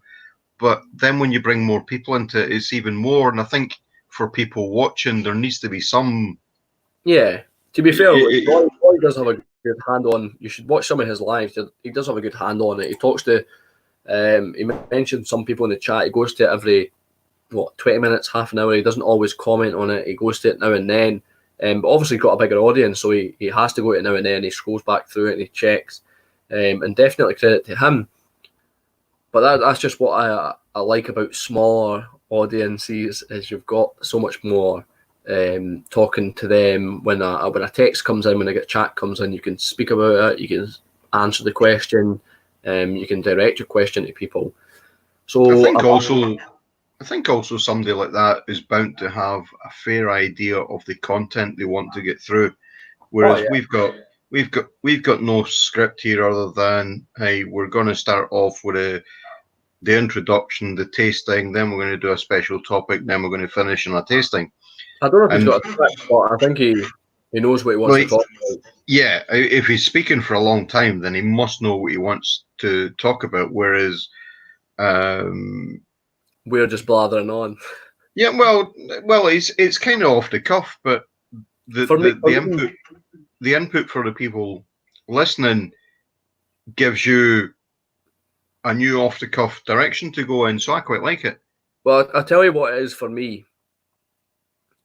For me, it's just you and I enjoying a dram. Obviously, it's lockdown and that, it's a different situation. For me and you, it's just enjoying a dram. There's other folk here who have got an obvious, clear input, who like whiskey, who enjoy whiskey, and we can address them, we can speak to them, and it's brilliant. It's like drinking and having whiskey with everyone else. Exactly. Not you and I, but at the same time, it's just you and I talking and enjoying whiskey, and other people involved. It's brilliant. So I asked Louise to bring up my whiskey, and she says, "Ha ha, ha ha, ha ha." Sounds like she's pissed on that litre and a half of vodka. So we have Louise has just handed me a whiskey. How amazing is this? Best girlfriend ever. What is it? It's the Scarabus Isla from, I think it's Hunter Lang. Absolutely superb whiskey. And Jura can hear Ollie and Luca barking. Yeah. So Colin says, "Oh, he's away." Your dad. No, I'm still here. I'm just putting the wee beastie back on the shelf. So Colin says you guys are magic, a bit more relaxed, and I'm assuming you're a Stenny boy. Yes, thank you. Yes. You're not a Stenny boy. Shut up. It's me. It's You live in Stenny, but you're not a Stenny boy. Yeah, you're the baldy one. I'm the skinny one. That's fine. So I can't believe I got a whiskey brought up to me. So Colin, I'm not from Stenny. I'm from Carrickshore. I hope that's not going to hurt our relationship. No, let's no. We'll not hold that against Stuart because sometimes you've got to reach out to those less fortunate. So that's fine. I'm pretty sure you lived in Carrickshore for a bit, didn't you? Well, I made the mistake of choosing a house there at one point, but I'm not from there, nor am I still there. Right, so this Scarabus. Yeah. Probably a young whiskey. It's not got an age statement, but this is an absolute belter. Where did I get this? £30 from Drinkmonger in Pitlochry. £30 or £35. I don't know if I've gave you this yet, but this is absolute belter of whiskey. It's I can't remember if you opened it or not. It's like meaty cigars, it's salted ham, salted gammon. Honestly, it's like smoking a pepperami, or is that what you're saying? It's honestly beautiful. Colin's saying, I wonder what this guy's name is. Second name. Colin's saying my first flat was in Carnshaw. I wonder what age he is, because I know a lot of people from Carnshaw. I know Carnshaw quite well. I know the area quite well, even Stennismuir. So I wonder who he is. Who is he? Oh, your Mother and Fair's part of the Carnshaw Mafia, aren't they? Aye, that's what it is. Steve saying, sounds like Stuart is dishing out the drams. Well, Well, he's good at dishing them out to himself. I'll tell you what, Steve. When Stevie gets these drams together, I'll send, if you've not tried it, I'll send a dram of this to you and get a dram of this. Who's that? Okay. Who's that? Your Steve, Whiskey Brother. So you're sending some drams to us? Yeah, I've got the email somewhere, but remind me, was it a Glenallachie I said? You might not remember. But I've got the text thing. If you give me a bottle or something, or drop it off at the house, with regards to social distancing, I'll fill it up and give them a bottle dram of that. So I've got to supply you the empty bottle to supply somebody else. Is that what you're saying? Am I hearing you right? You're already sending drams to him. Am I hearing you right, or is it distortion? It's all right. He doesn't want the Scarabee, so fine, I'm safe. He wants a body Ardbeg. Aye. I know where you can shove your Scarabus. The Scarabus is good.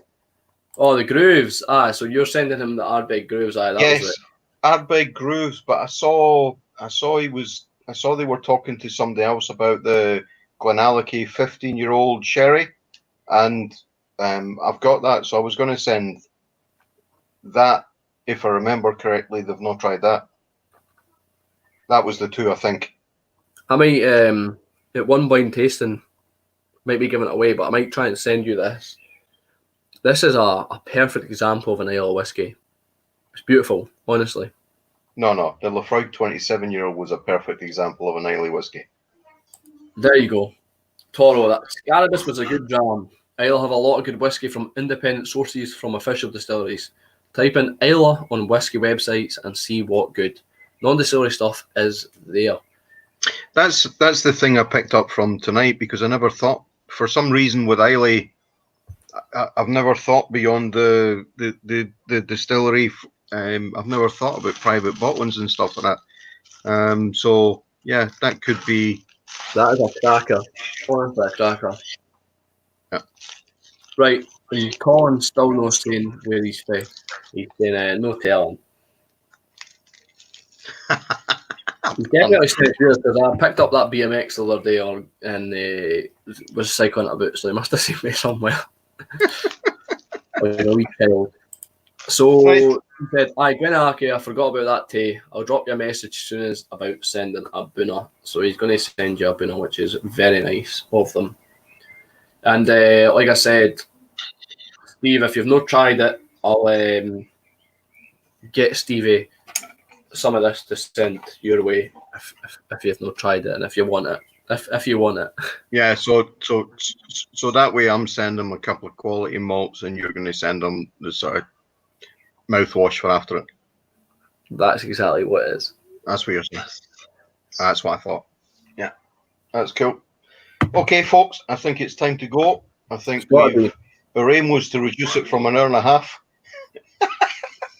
Gotta be. I tell you what, we'll call it an end here.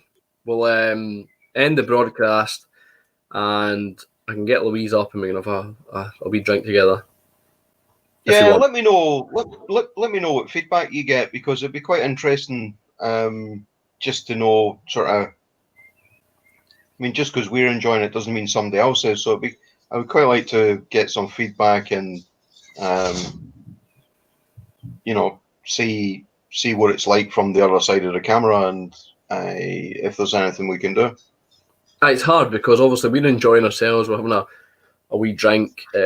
Other people might not be having a drink. They might just be sitting, watching, and that's fair enough. I think to be watching us, they're probably pissed already. Aye.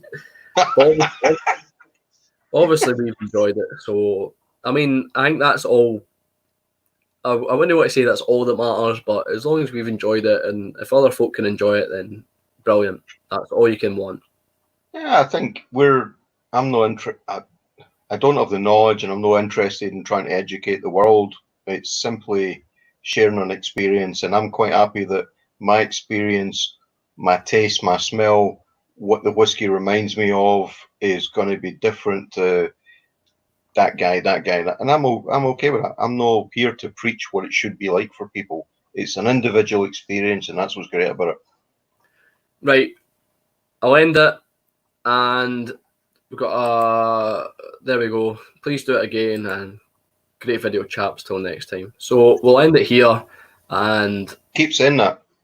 definitely, it's good to having a wee drink together. Right, thank you everybody who's commented. Thank you everybody who's watched. I hope we've not blathered on too much. I hope John was a good guest. John's a great guy. He obviously knows quite a lot, and yeah, thanks. That's all I can say. Thanks for watching. Slange.